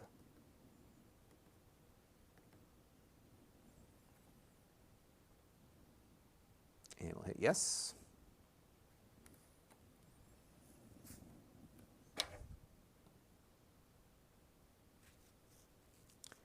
And two audio drivers, one for the left and one for the right speaker. There you go. Let's see what we get on that. Okay, so we'll go to next. And they have like SSDs now that are like in USB-C form, so you could stick them like right in the top of this thing. All right, it wants me to restart the computer. I'm not in any rush to use the SD card slot at the moment, so we'll just say we'll restart later. And now the audio drivers. So the first audio driver is driver 1 of 2, which is CS351416022. And we have to right-click on the CSINF file. Now, of course, we have those hidden. Which one is the INF? This is CAT, so it's this one. Install. Open. Yes. All right. So that's one of them. And then we got to do the other one. NAU is the other one. How much you want to bet it's not on my computer? There it is. Okay. NAU. Go in there. And we're going to right click. install.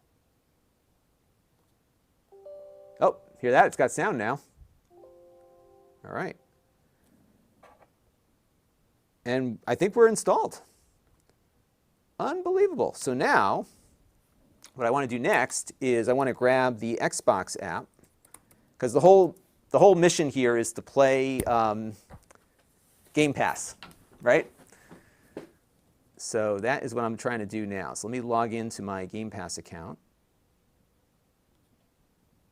And what's cool is that I set this Windows installation up on another computer, and then I just came over here, and it was good to go.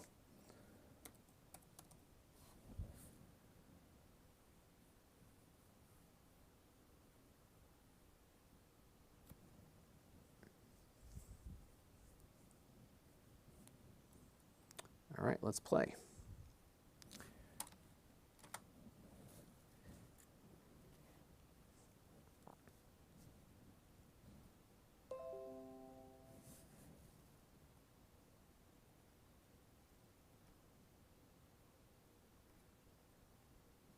Yeah, we're good. So let's find something that's like not that big to install and just see how it runs.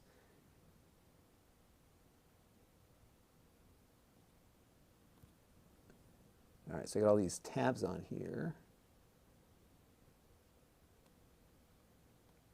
It's probably because this is like such a low resolution screen compared to like what you would have typically on a PC. So I've got this side tab here I'm not sure I can get rid of. Forza Horizon 5 is a huge download, so I'm reluctant to grab a huge game to start with.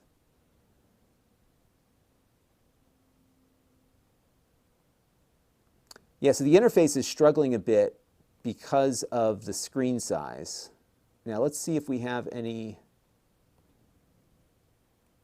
Oh, we have scaling on, so let's do 100%. And that way we'll get a little more screen real estate. And I think this is where you'll struggle, because this is like designed to be a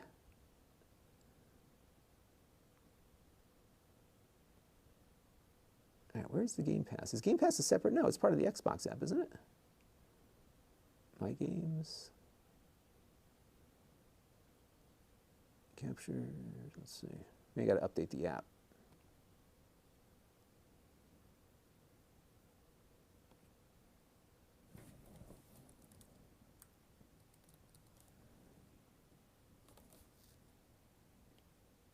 Let me make sure everything's up to date here. It could just be it needs to get updated.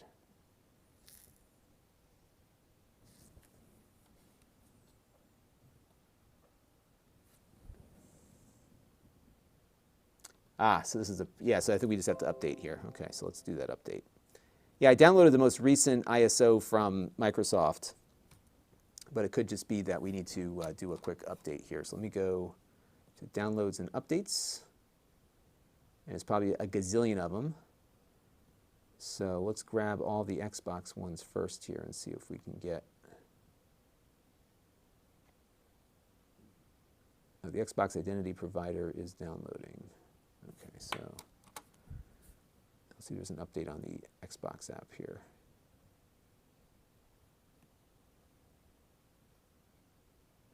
Now, I haven't activated this copy of Windows either, so I don't know if that's going to impact anything.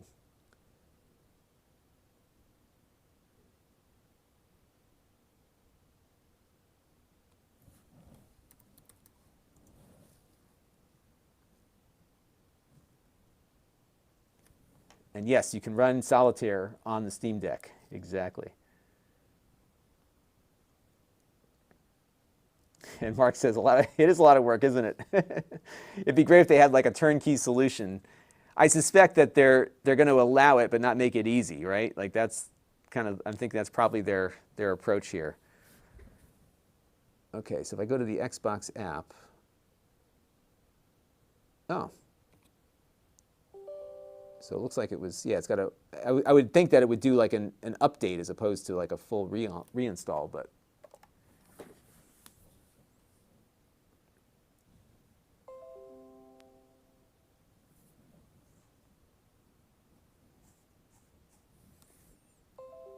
Okay, so we'll launch the Xbox.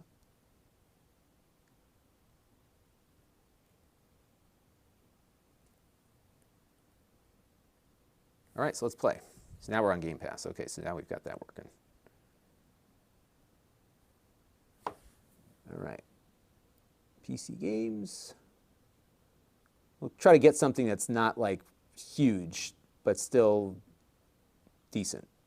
Let's see, let me scroll down the list here. I forgot I have a touch screen here.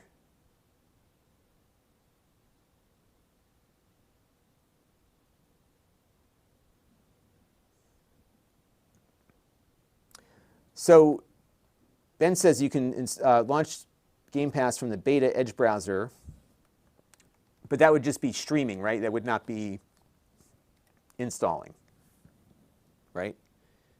I'm just looking for one that won't be that big to install here. But one that can kind of show up. Let's do Doom Eternal. That's kind of big, but not huge.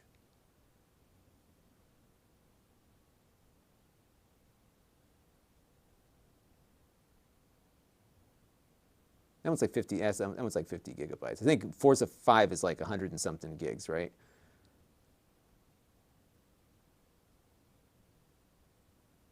All these games are getting huge and enormous.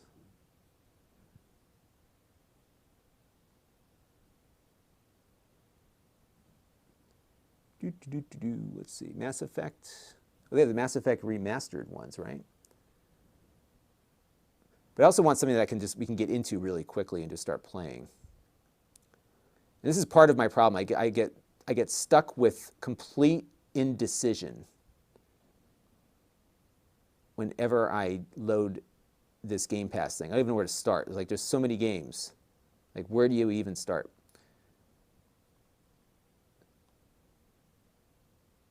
So I'm waiting for somebody to give me a suggestion. Yeah, I guess the Teenage Mutant Ninja Turtle game is kind of small. I wanted to kind of download something that would show off the performance. I would do the Jedi game or one of these Star Wars games, but then you got to go through the whole rigmarole of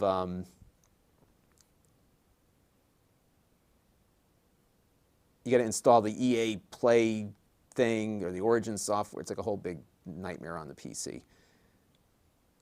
Let's see. David's wondering, is this a dual boot scenario? So it sort of is. What we've done here is we've booted off of an external drive. And I'm going to make a video about this that I think is going to be very helpful to people that have a Steam Deck.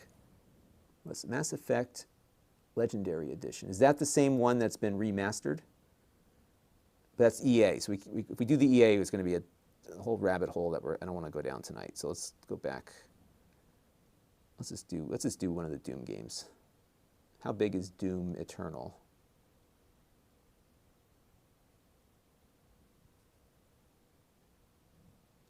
Let's see. Mirror's Edge might be worth doing, right? How big is the game? They don't tell you until you actually go to install it. 89 gigabytes. Now, I've got a fast connection, but that's going to take us like too long. So let's try something smaller. So what did somebody suggest? Mirror's Edge. Let's see what that one looks like. That one might be smaller. It won't show off the system all that much, but it'll download quicker.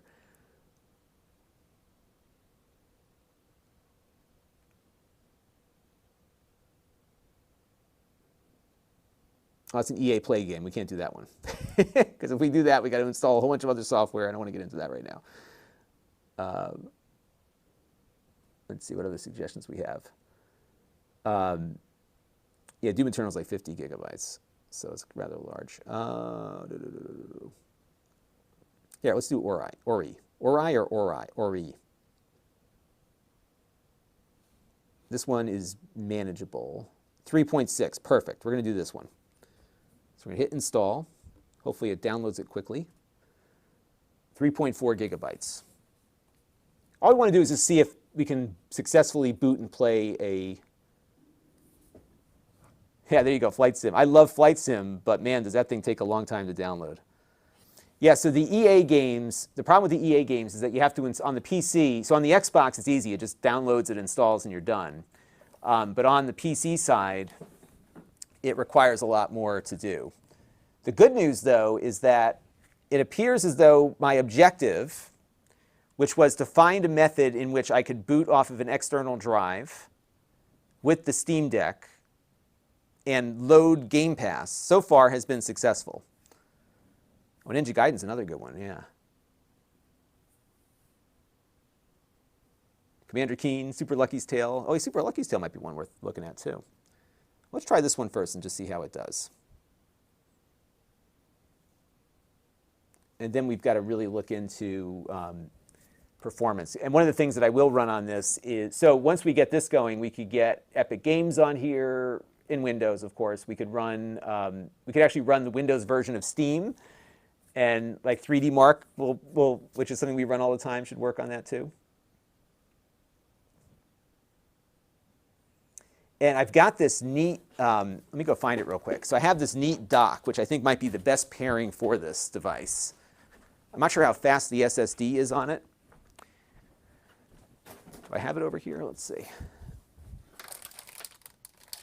Yeah, here it is. I probably want to get a bigger one, actually. But Minix makes these. And look how handy this would be.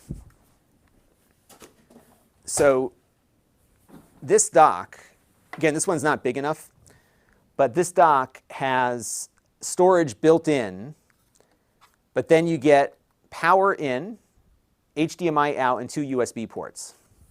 So this is like the perfect little dock for this, because the storage is built right into it. But you still have things hanging off. That's kind of the challenge. So the way I set this up was I used Rufus to make me a Windows to Go installation, and that allows Windows to run off of an external drive. All right, so we're ready to play. Let's see what happens here. Looks like it's working. Now, what you're not going to get here is all of the auto configuration stuff that Steam is going to do on their end, right? So that's the one thing that you may have to tweak a bit more with. All right, so let's go overhead here. But it looks like, so it's got to log into my Game Pass account here. And I also want to turn the brightness up a bit on the display. Let's get the brightness going a little bit better there. All right, let's do that.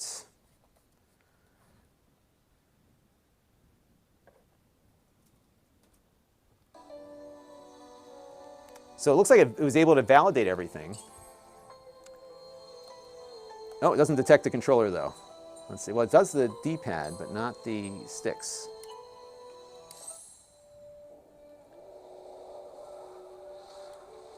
So I wonder if this is not an X-input controller? Trying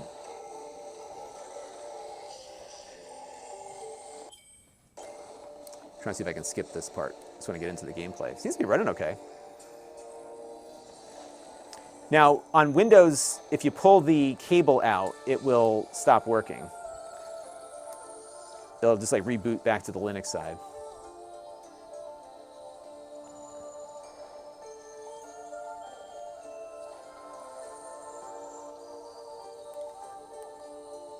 What I'm not sure about is whether or not these sticks work.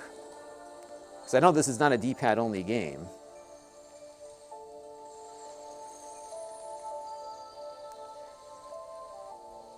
But I could load up a game controller tester app and see if it's what it's detecting as. Oops. Yeah, I'm wondering if the button mapping is going to be a problem here. And the Steam button doesn't do anything in Windows, at least not yet. So I wonder if there's an additional controller option we need to pursue. Because it looks like this B button is mapped to the start button. Yeah, see, so the sticks aren't working. The game runs fine, right?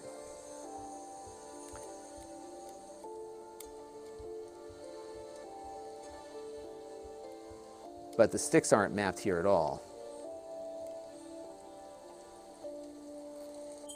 So it makes me wonder, see if I hit the sticks here, nothing goes on.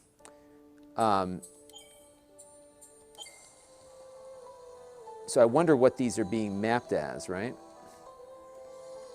And this button doesn't do anything, nor does this one.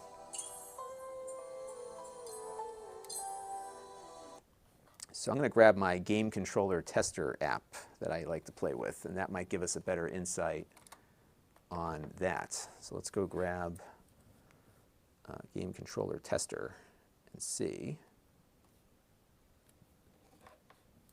But I will say I'm kind of pleased with the fact that Windows is running as well as it is here.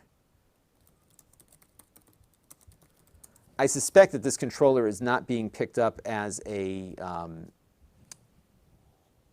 X input device, is what I think is probably happening here. And by the way, we're about 10 minutes away from our next 55-minute issue on YouTube, so it's possible we might get dinged again. Here, game controller tester.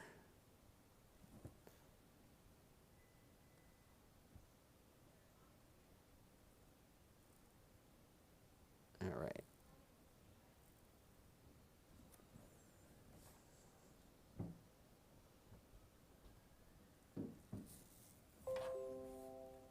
All right, so let's launch it. Now the way this works is if it's truly an X input device, yeah, it's not getting picked up as X input. So that's our problem. So now we need to investigate Steam Deck Windows controller. Now it's interesting because it didn't say anything on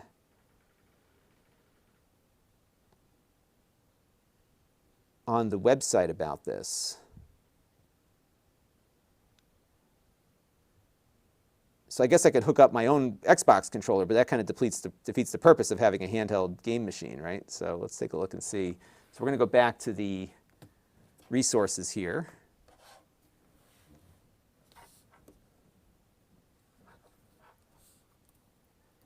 Yeah, I got nothing there.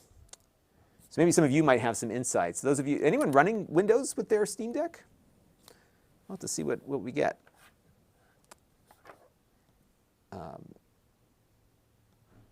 But yes, it's definitely not picking this up as a X input device. So I'm going to go do a little Google search here. And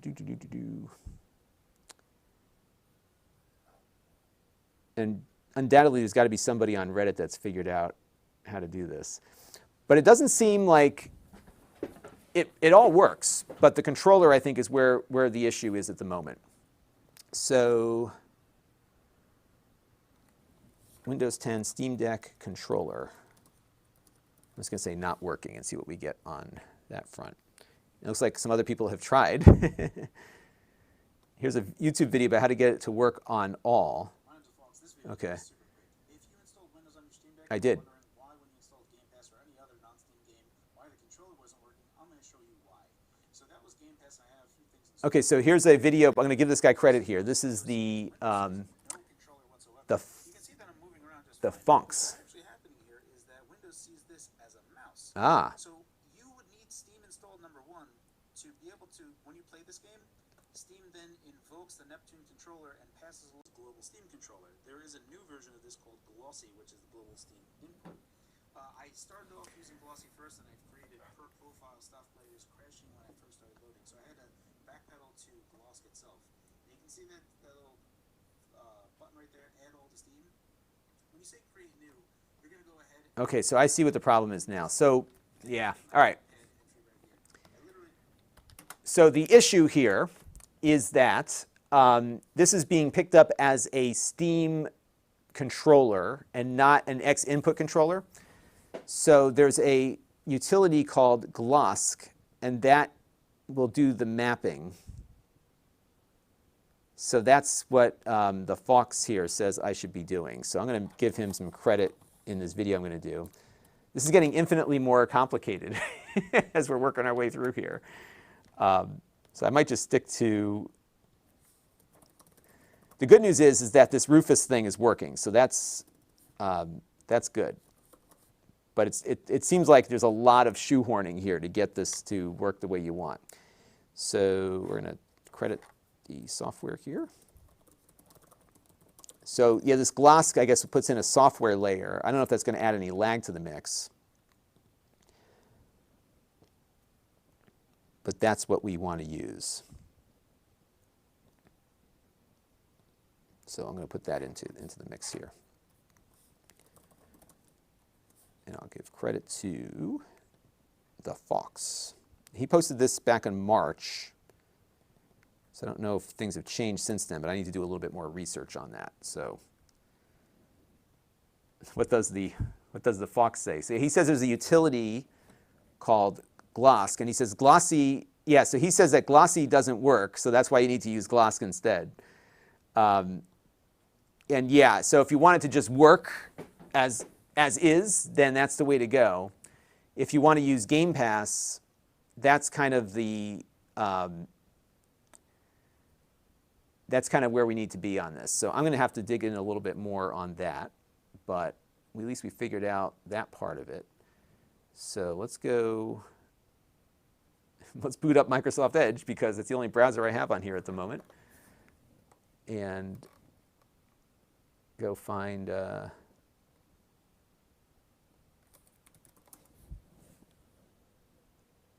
here we go, Glossy. So this is what you want. Tool for using Steam input rebinding at system level alongside a global overlay. My goodness.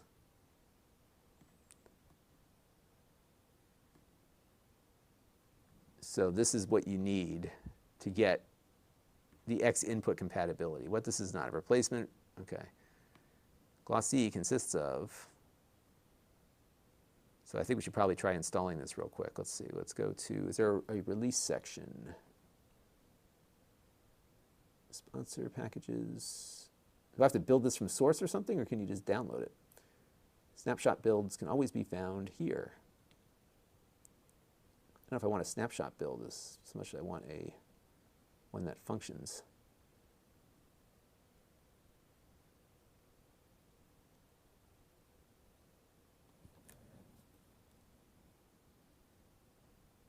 Zaf wants something to show more. Well, my whole mission here was to get this thing booted up.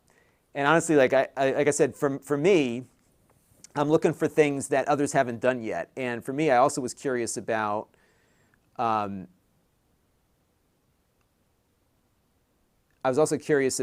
whether or not I could get my Game Pass games loaded on here without having to repartition the drive, which it appears as though that's possible. So I think what I'm going to do is put that whole thing together first, because I don't think that's an area that people have really covered.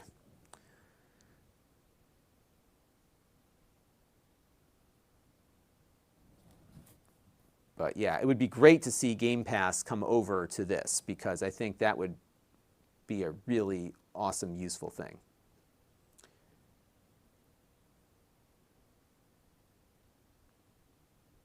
All right, let me go back one notch here.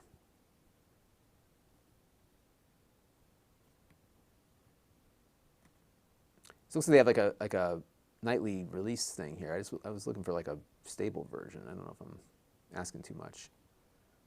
Oh, here we go. Attention, Glossy is currently being written for contributors. Windows Store reshaded. How does it work? Latest release. Here we go. Links are all screwed up.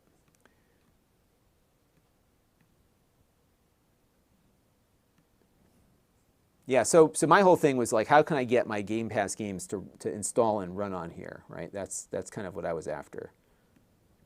And here's the guy that made it.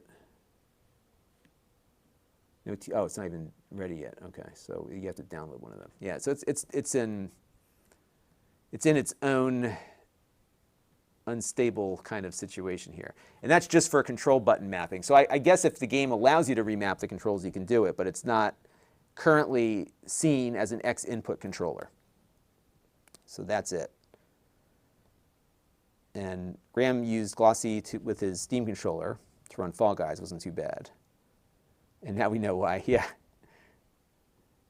And I would imagine if they were doing some kind of X input controller, they'd have to pay royalties to Microsoft for that. So that's probably why they did that. And Roman says that Epic and Microsoft probably won't support the deck. Yeah, I could see Microsoft like obviously the game streaming is easier for them to implement, but I think they'd probably prefer to make their own. And I'm sure they've studied the market and determined that there's no feasible way for them to offer something like this, which is why they're focused on streaming, right? So that might be it.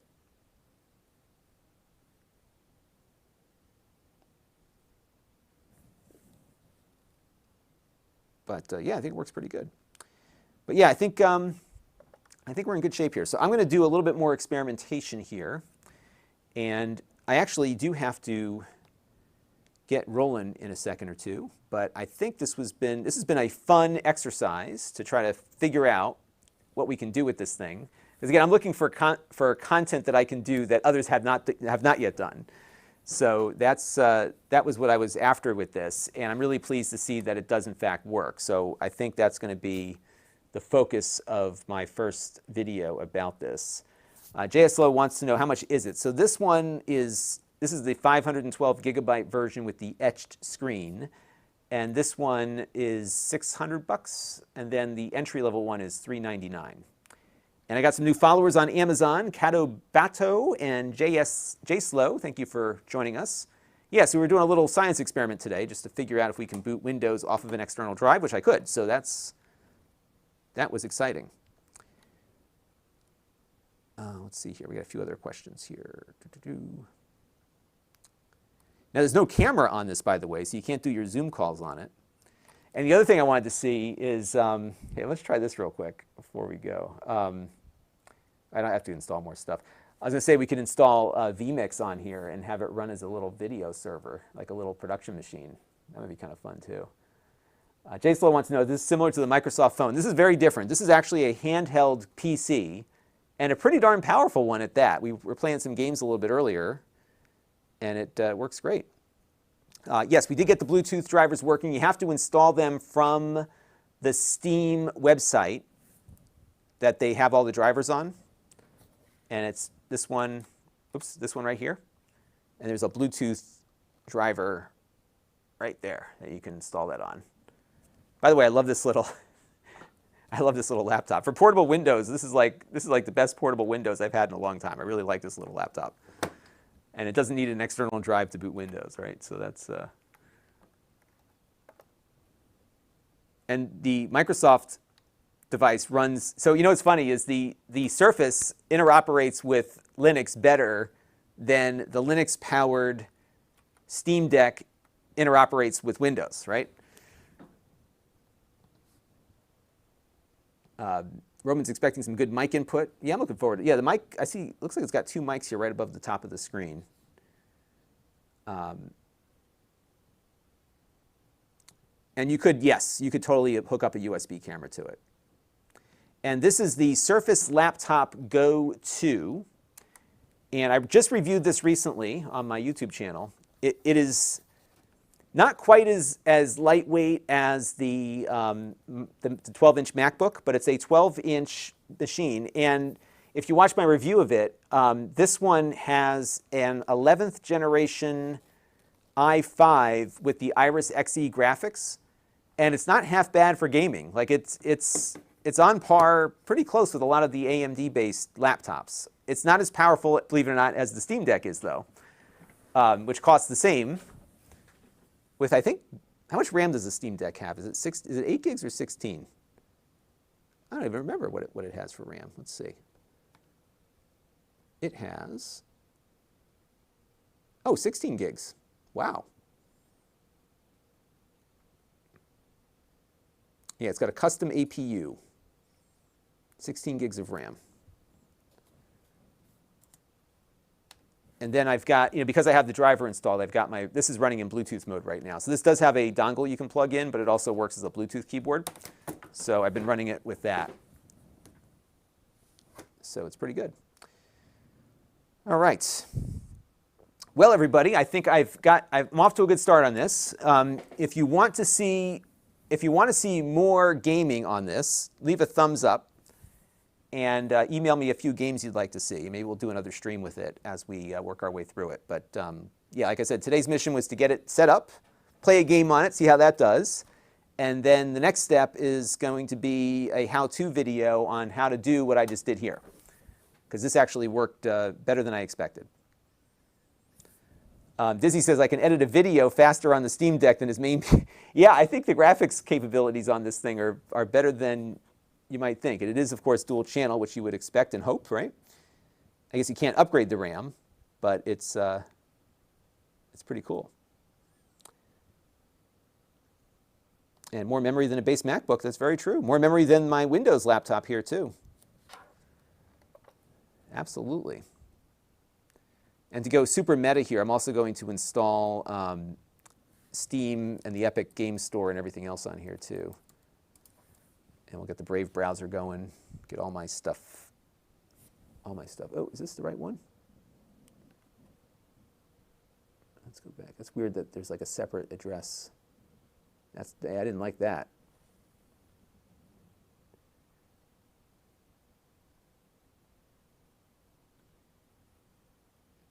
Yeah, I've been really enjoying the Brave browser. I'm running it on Windows and on the Mac.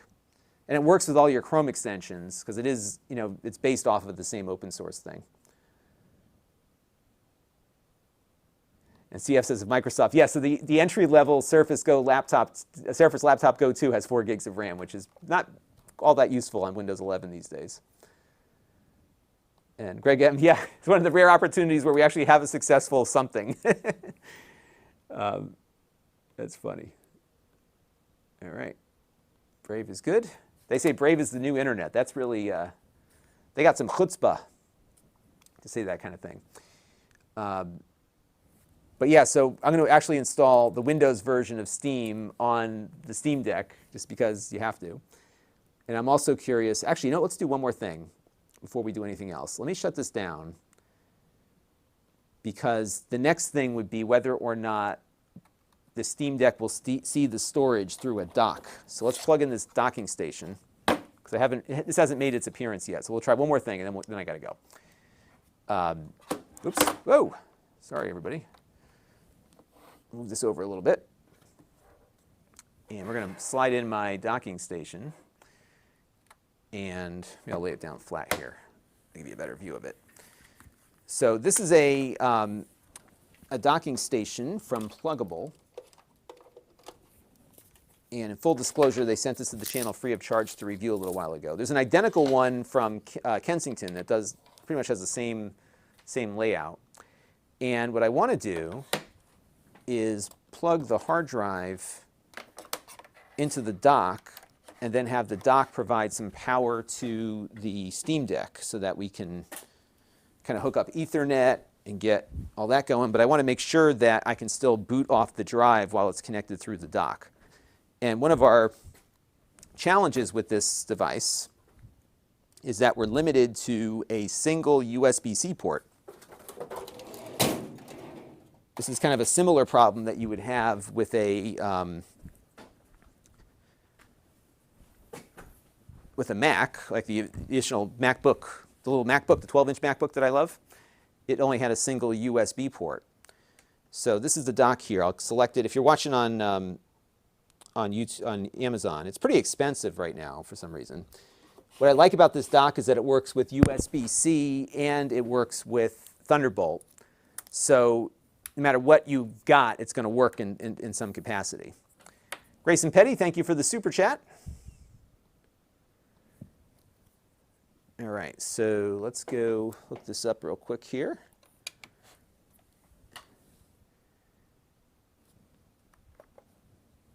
Yeah, there's been some controversy with the CEO. I guess, where was he before? Was he with Firefox before, I think? I think that's who he was with before.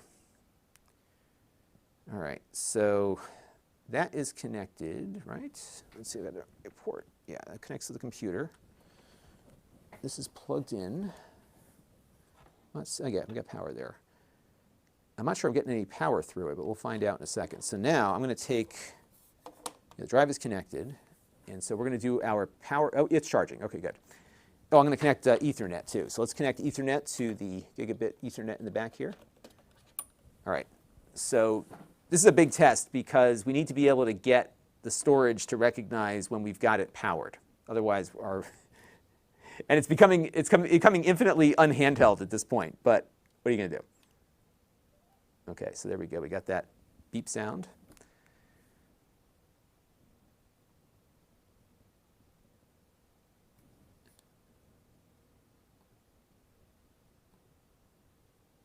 Okay, same as before. So let's see if it sees the drive.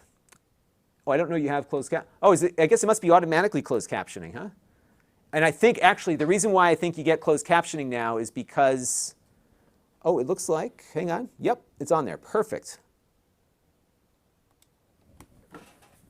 The reason why you get closed captioning is that I had to do a longer delay because of the 4K. So because I have the longer delay for the 4K, as a bonus, you get closed captioning as part of that also. That's why we've got that.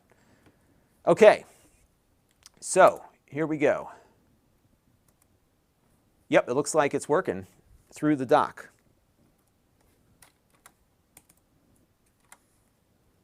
Okay, only remove it. Yep, so then it's... So you know what's funny is that Microsoft specifically says they don't support Windows to Go anymore, but it's telling me that we're in Windows to Go mode. And I think the version that I'm on, my Windows experts will know this. This is, what version of Windows? This is 21H2.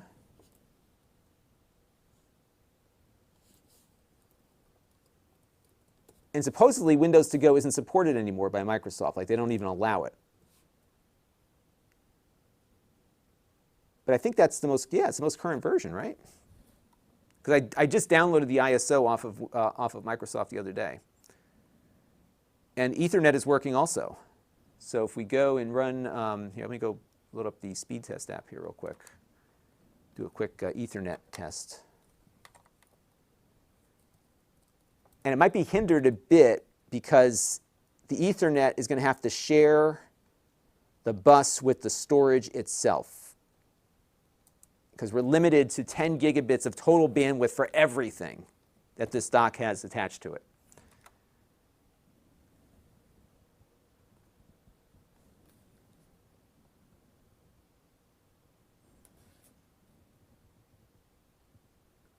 All right, so since, you know what I'll do? I will do this for you. I'll get 3D Mark installed on it. So we will do that, and then I have to go. Okay, so that is running. And let's launch it. And yeah, why not? Okay, so here we go. Let's take a look. This is on Ethernet now. And we probably won't get to the gigabit. Oh, it is. It's getting pretty close. So it's running at 9. Yeah, actually, I'm getting the full gigabit out of it. But if I started running that drive a bit more, I think it would impact the overall speed here. Yeah, it's getting about, here, I'll give you my closer view here. Yeah, it's doing okay. Not bad. All right, so that is working.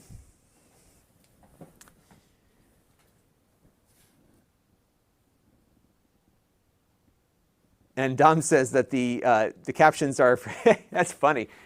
Yeah, it must be processing that data faster than the video. That's kind of weird. Or it is just reading my mind, because that's kind of what these AIs do now, right? All right, so one last thing we're going to do, we're going to grab Steam, Windows Steam. So when you run it on the Linux side, it's fully on Linux. By the way, it is plugged in and charging over this dock also. So we've got all of the dock stuff working here. It's actually a pretty zippy little mini PC. Should run it as like a Plex home theater client next and see if it does HDR and everything.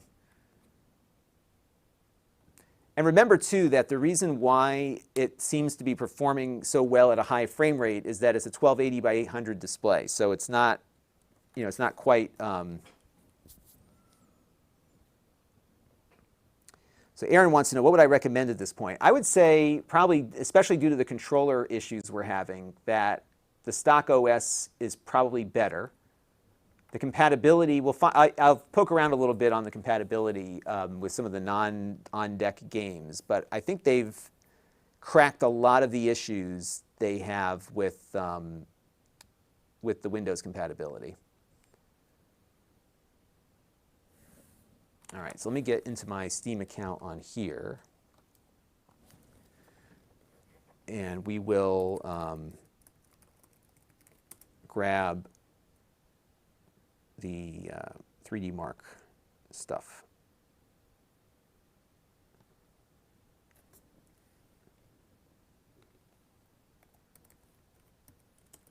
Okay. There we go.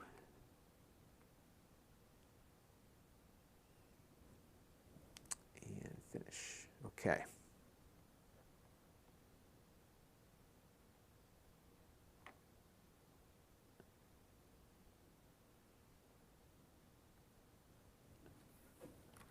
All right. So now we've got Steam installed, and I'm going to grab three. This is the Windows version of Steam, by the way. So we'll install 3D Mark real quick.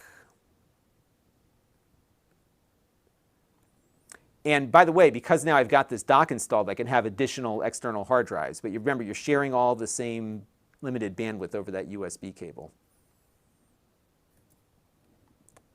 And let's see what kind of speeds we're getting here.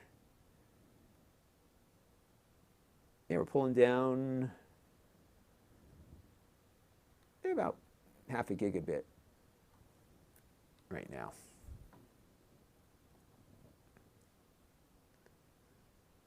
It can't be a PC if it's an Amazon. Yeah, they kind of made up that thing, didn't they? And Paul's saying about 2/3 of his library. That's about what mine's at too, is not on deck. Red Techie, I've been tempted to get a Steam Deck, but have been on the fence. Yes, I am going to be your tester. So you tell me what you want. You can come over and you can borrow it if you want after I'm done working on it. See if it works for you. All right, so now we're downloading. And remember, this is all on Windows to this external hard drive.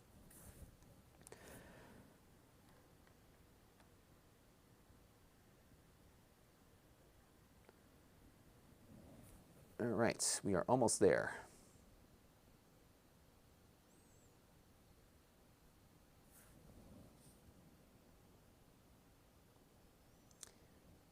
And Roman makes a good point here, because what's stopping a game from being best on Steam is less so it's not compatible with Linux, it's more so that it shows, right, because that's what we saw with Red Dead Redemption 2, right, that it runs, but the text is small. That's why they don't give it a full, I guess maybe they're trying to push these developers to make the games more compatible, perhaps, that could be. All right, so let's launch this, and we'll do, and now I'm powered, by the way, through that cable. So that's what's great about this right now, is that I've got, all these ports now on the dock, and I'm getting power. So I don't have to worry about battery here. But the battery seems to be holding up pretty well. Relentless wants to know the D-pad clickiness. It's not that clicky. It's a little more spongy than clicky, I would say. You get a good amount of haptic feedback on it, though. On the Amazon chat, I'm going to totally mess up your name here. Dayton Fluker says it looks like a Game Gear. It kind of does resemble a Game Gear, doesn't it? I have a Game Gear upstairs somewhere that doesn't work, but it's about the same size, isn't it? It looks very similar to it. But a much higher quality display, I would say, on this one, for sure. Yeah, Metal Jesus actually did a great video on the Steam Deck where he really pointed out, what it looks like when you run the game at a higher, when you run the native resolution on a bigger display. And it comes down to pixel density. So I don't want to say it's a cheat, but it's a way, you looked at No Man's Sky, it looks spectacular on this display because the native display resolution and the pixel density kind of work well together in that regard. And then the processor has enough juice to give it, 60 FPS at that resolution. I believe the performance is the same, irrespective of whether or not it's plugged in. And I'm installing 3D Mark, which has wildlife in it, so we will run that in a second. And a very large Game Boy Advance, exactly. I have not played Forza Horizon 5 on it yet, although I have it on my Game Pass, so that might be one to try a little bit later. And I also wonder, actually, how optimized the Windows drivers are also on this. So let's go, we'll do wildlife first, and then I want to do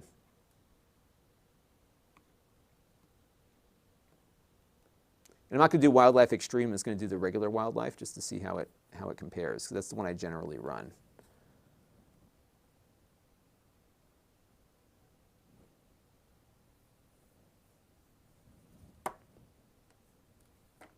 And my daughter sends me random texts, like she just has the autocorrect.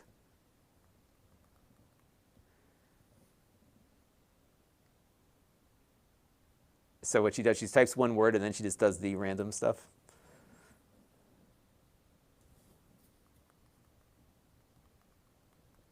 All right, we're just going to go run this now. And I'm going to run it with the unlimited version here just to get the number, because that's what I run all the other ones on. You know what I'm really actually interested in is that I want to see how this compares to like the Mac with the M1, because we have that in our benchmark library there.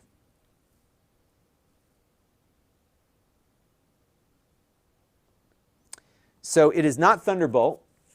It is just USB Type-C, and I've got this docking station connected to it, so it's all shared bandwidth. It is Gen 2, so you've got 10 gigabits, I believe, out that port. But you're going to share that with your disk I/O also, so it's not ideal.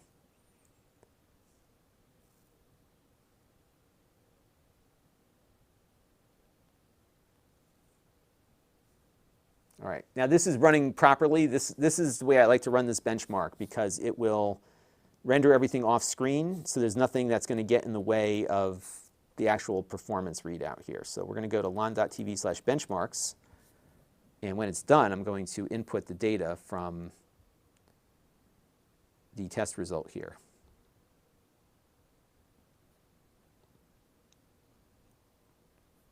And this is a pretty quick benchmark. And our result is 10,841. So this is, interesting. Very, very interesting. So we're going to say Steam Deck. And this is a custom AMD APU. So, folks, it is right in line with the M1.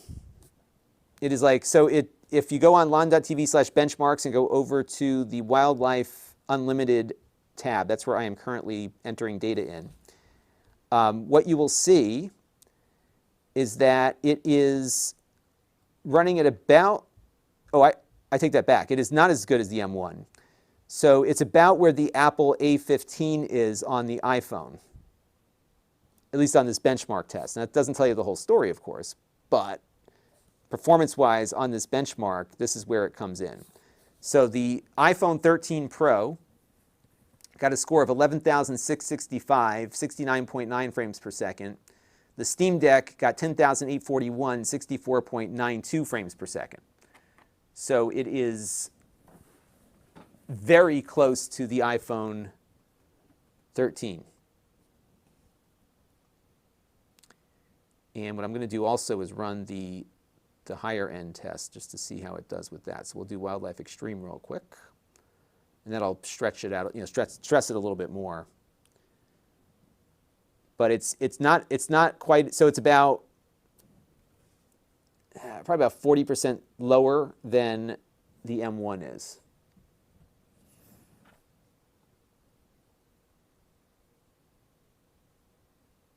And yes, this is definitely going to be the big boy emulator console of choice, without question. This thing is going to emulate the crap out of everything. Yeah, and I will say I'm hearing the fan a lot more. I agree with you on that.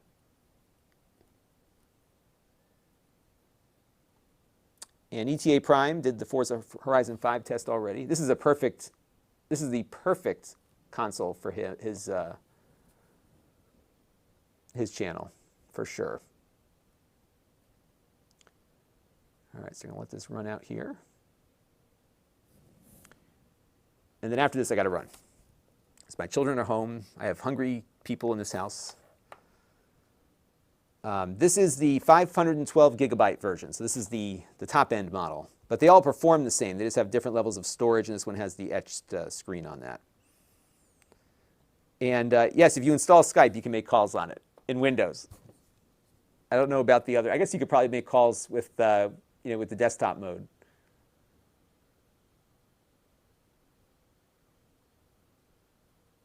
All right. Let this run out here, and we'll see what we get for a score on it.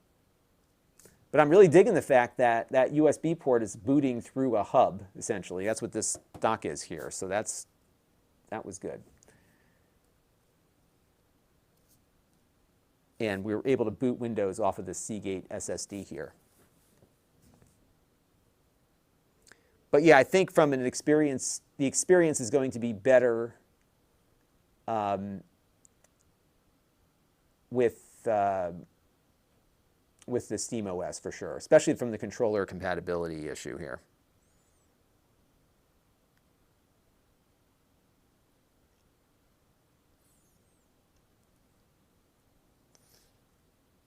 I think Google does do calls through something. They keep changing their preferred calling thing. I use Google Voice still, so I think that might do it.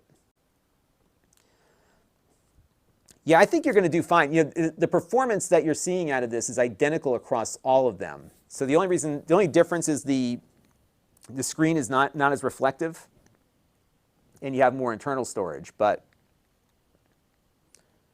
the USB port feels plenty fast. All right, so on the extreme test, which is a little more demanding, I got a score of 2968 at 17.77 FPS. So let's see, where does the M1 fall on that? So the M1 is about the same above this one. So the MacBook Air M1, which is a fanless device, scored 4,941 at just under 30 frames per second, whereas the Steam Deck is about 17 frames per second, about 17, 18 frames per second. So the fanless M1, so you think about it, like, could you imagine if Apple made a game console? Well, I guess they could. They have the phone. If they made an M1 game console like this, it would kill. And it'd be running Linux anyhow, right? So I guess it would be ARM. They have to get everything ported over, but still pretty wild. And CF is saying get the 1 terabyte. Yeah, I'll be looking around on Prime Day for SD cards. So maybe we'll pick one up for Prime Day if there's any on sale. And yes, I guess they did go from 4 lanes to 2 lanes. I don't know if there's a way to find out. If I get look at my system manager here, maybe.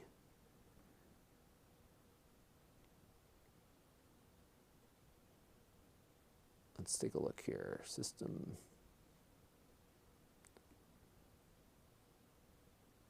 Device manager, right? Yeah, let's do that real quick. Device manager.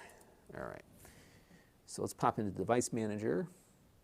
There's still a bunch of unknown devices here that did not have drivers installed. I don't know what's not working, but it seems to be functioning fine for me. Well, you know what? It may not pick up the drive because I think it disables itself. Let's see, audio, Bluetooth, computer. Yeah, oh, disk drives, here we go. Yes, yeah, so it's a Kingston drive that's installed on it.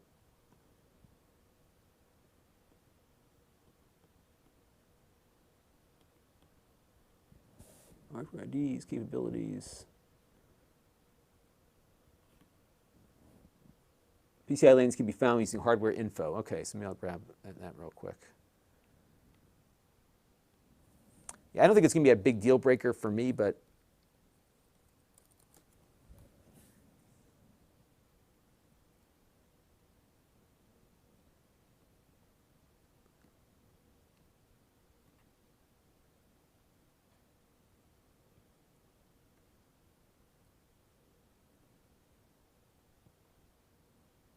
let's finish downloading here. Okay, we're good.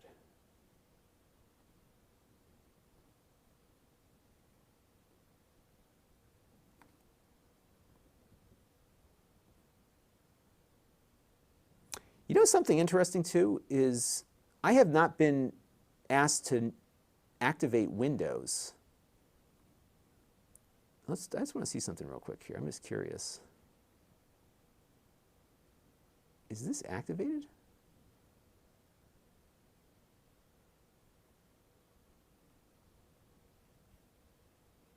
It's not even.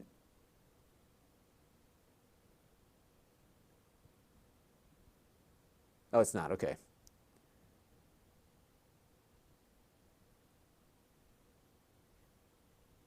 Yeah, so we're not activated, but it still runs.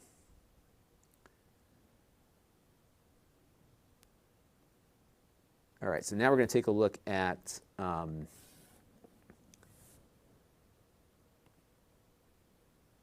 many lanes it has. Yes, so I always look for the Amazon sold and shipped from SanDisk. And I've been using SanDisk for a long, long time, so I am pretty confident in those devices. Okay, so where would I find the storage thing here? It's all the chip stuff. Motherboard. Oh, here we go. Let's close this out. All right, drives, NVMe drives, Kingston. So this is PCIe 4X, which tells me that that's a 4-lane drive, right? Or should I be looking at the controller?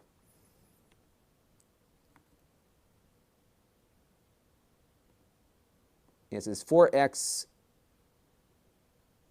next to it there. So I think I have a 4-lane one, don't I? And SSD speed info should show up on the right side of the summary window underneath the GPU. Okay, let me pull that back up again.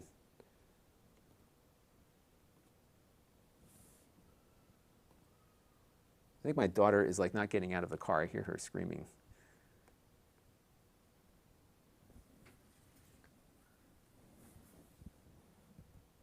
All right, hang on one second, folks. I just want to check on my daughter in the garage real quick. Be right back.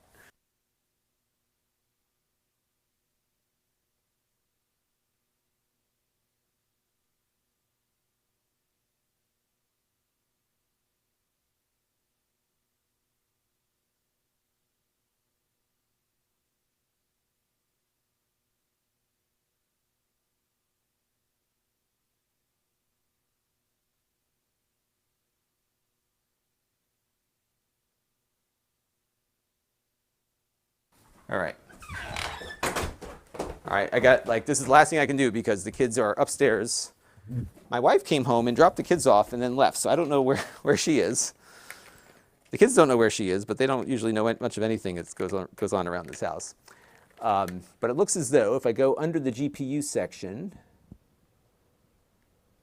so it's just showing me the USB drive that I'm booting from. Oh, here it is. NVMe 4X. Yep, so I got the 4-lane one. Oh no, Versified, you lost your invite. That stinks. Go to the website and see if it's there. So I have the older stock, right? So mine will probably die at some point, right? All right. Okay, everybody. So I got to run because I have 2 children upstairs who are going to invade my area in a second, and they're starving. So they need to eat. We're about to hit the 2.5-hour mark, which means that we're going to lose the stream again for that brief reset that YouTube does. So I will give them an update on that. But I think we're off to a good start here. My main mission has been accomplished. So I am eager now to repeat this and see how it works out. And we'll go from there. So thank you all for joining me this afternoon. And tonight we're going to have a video of the new go from like this powerful monster to the new Amazon 7-inch tablet. And you'll get a feel for how that works. And yeah, it'd be fun. So in any event, I want to thank you all for tuning in. And I want to thank Grayson Petty and Keith Robinson for your super chats. Those are very nice of you both to do that. And I want to thank everyone on Amazon for watching. And all the new followers that I picked up there. So this was a good stream on all platforms, and looks like a lot of what I was hoping would work. So this has got I think the best thing about this from my perspective is that the USB port is very flexible. So that's a good thing. And yeah, we got a little bit more to do. The controller's an issue, and we'll figure it all out. Richard Maxey wants to know, can I watch this on YouTube later? Yes. So there's a couple of ways to do it.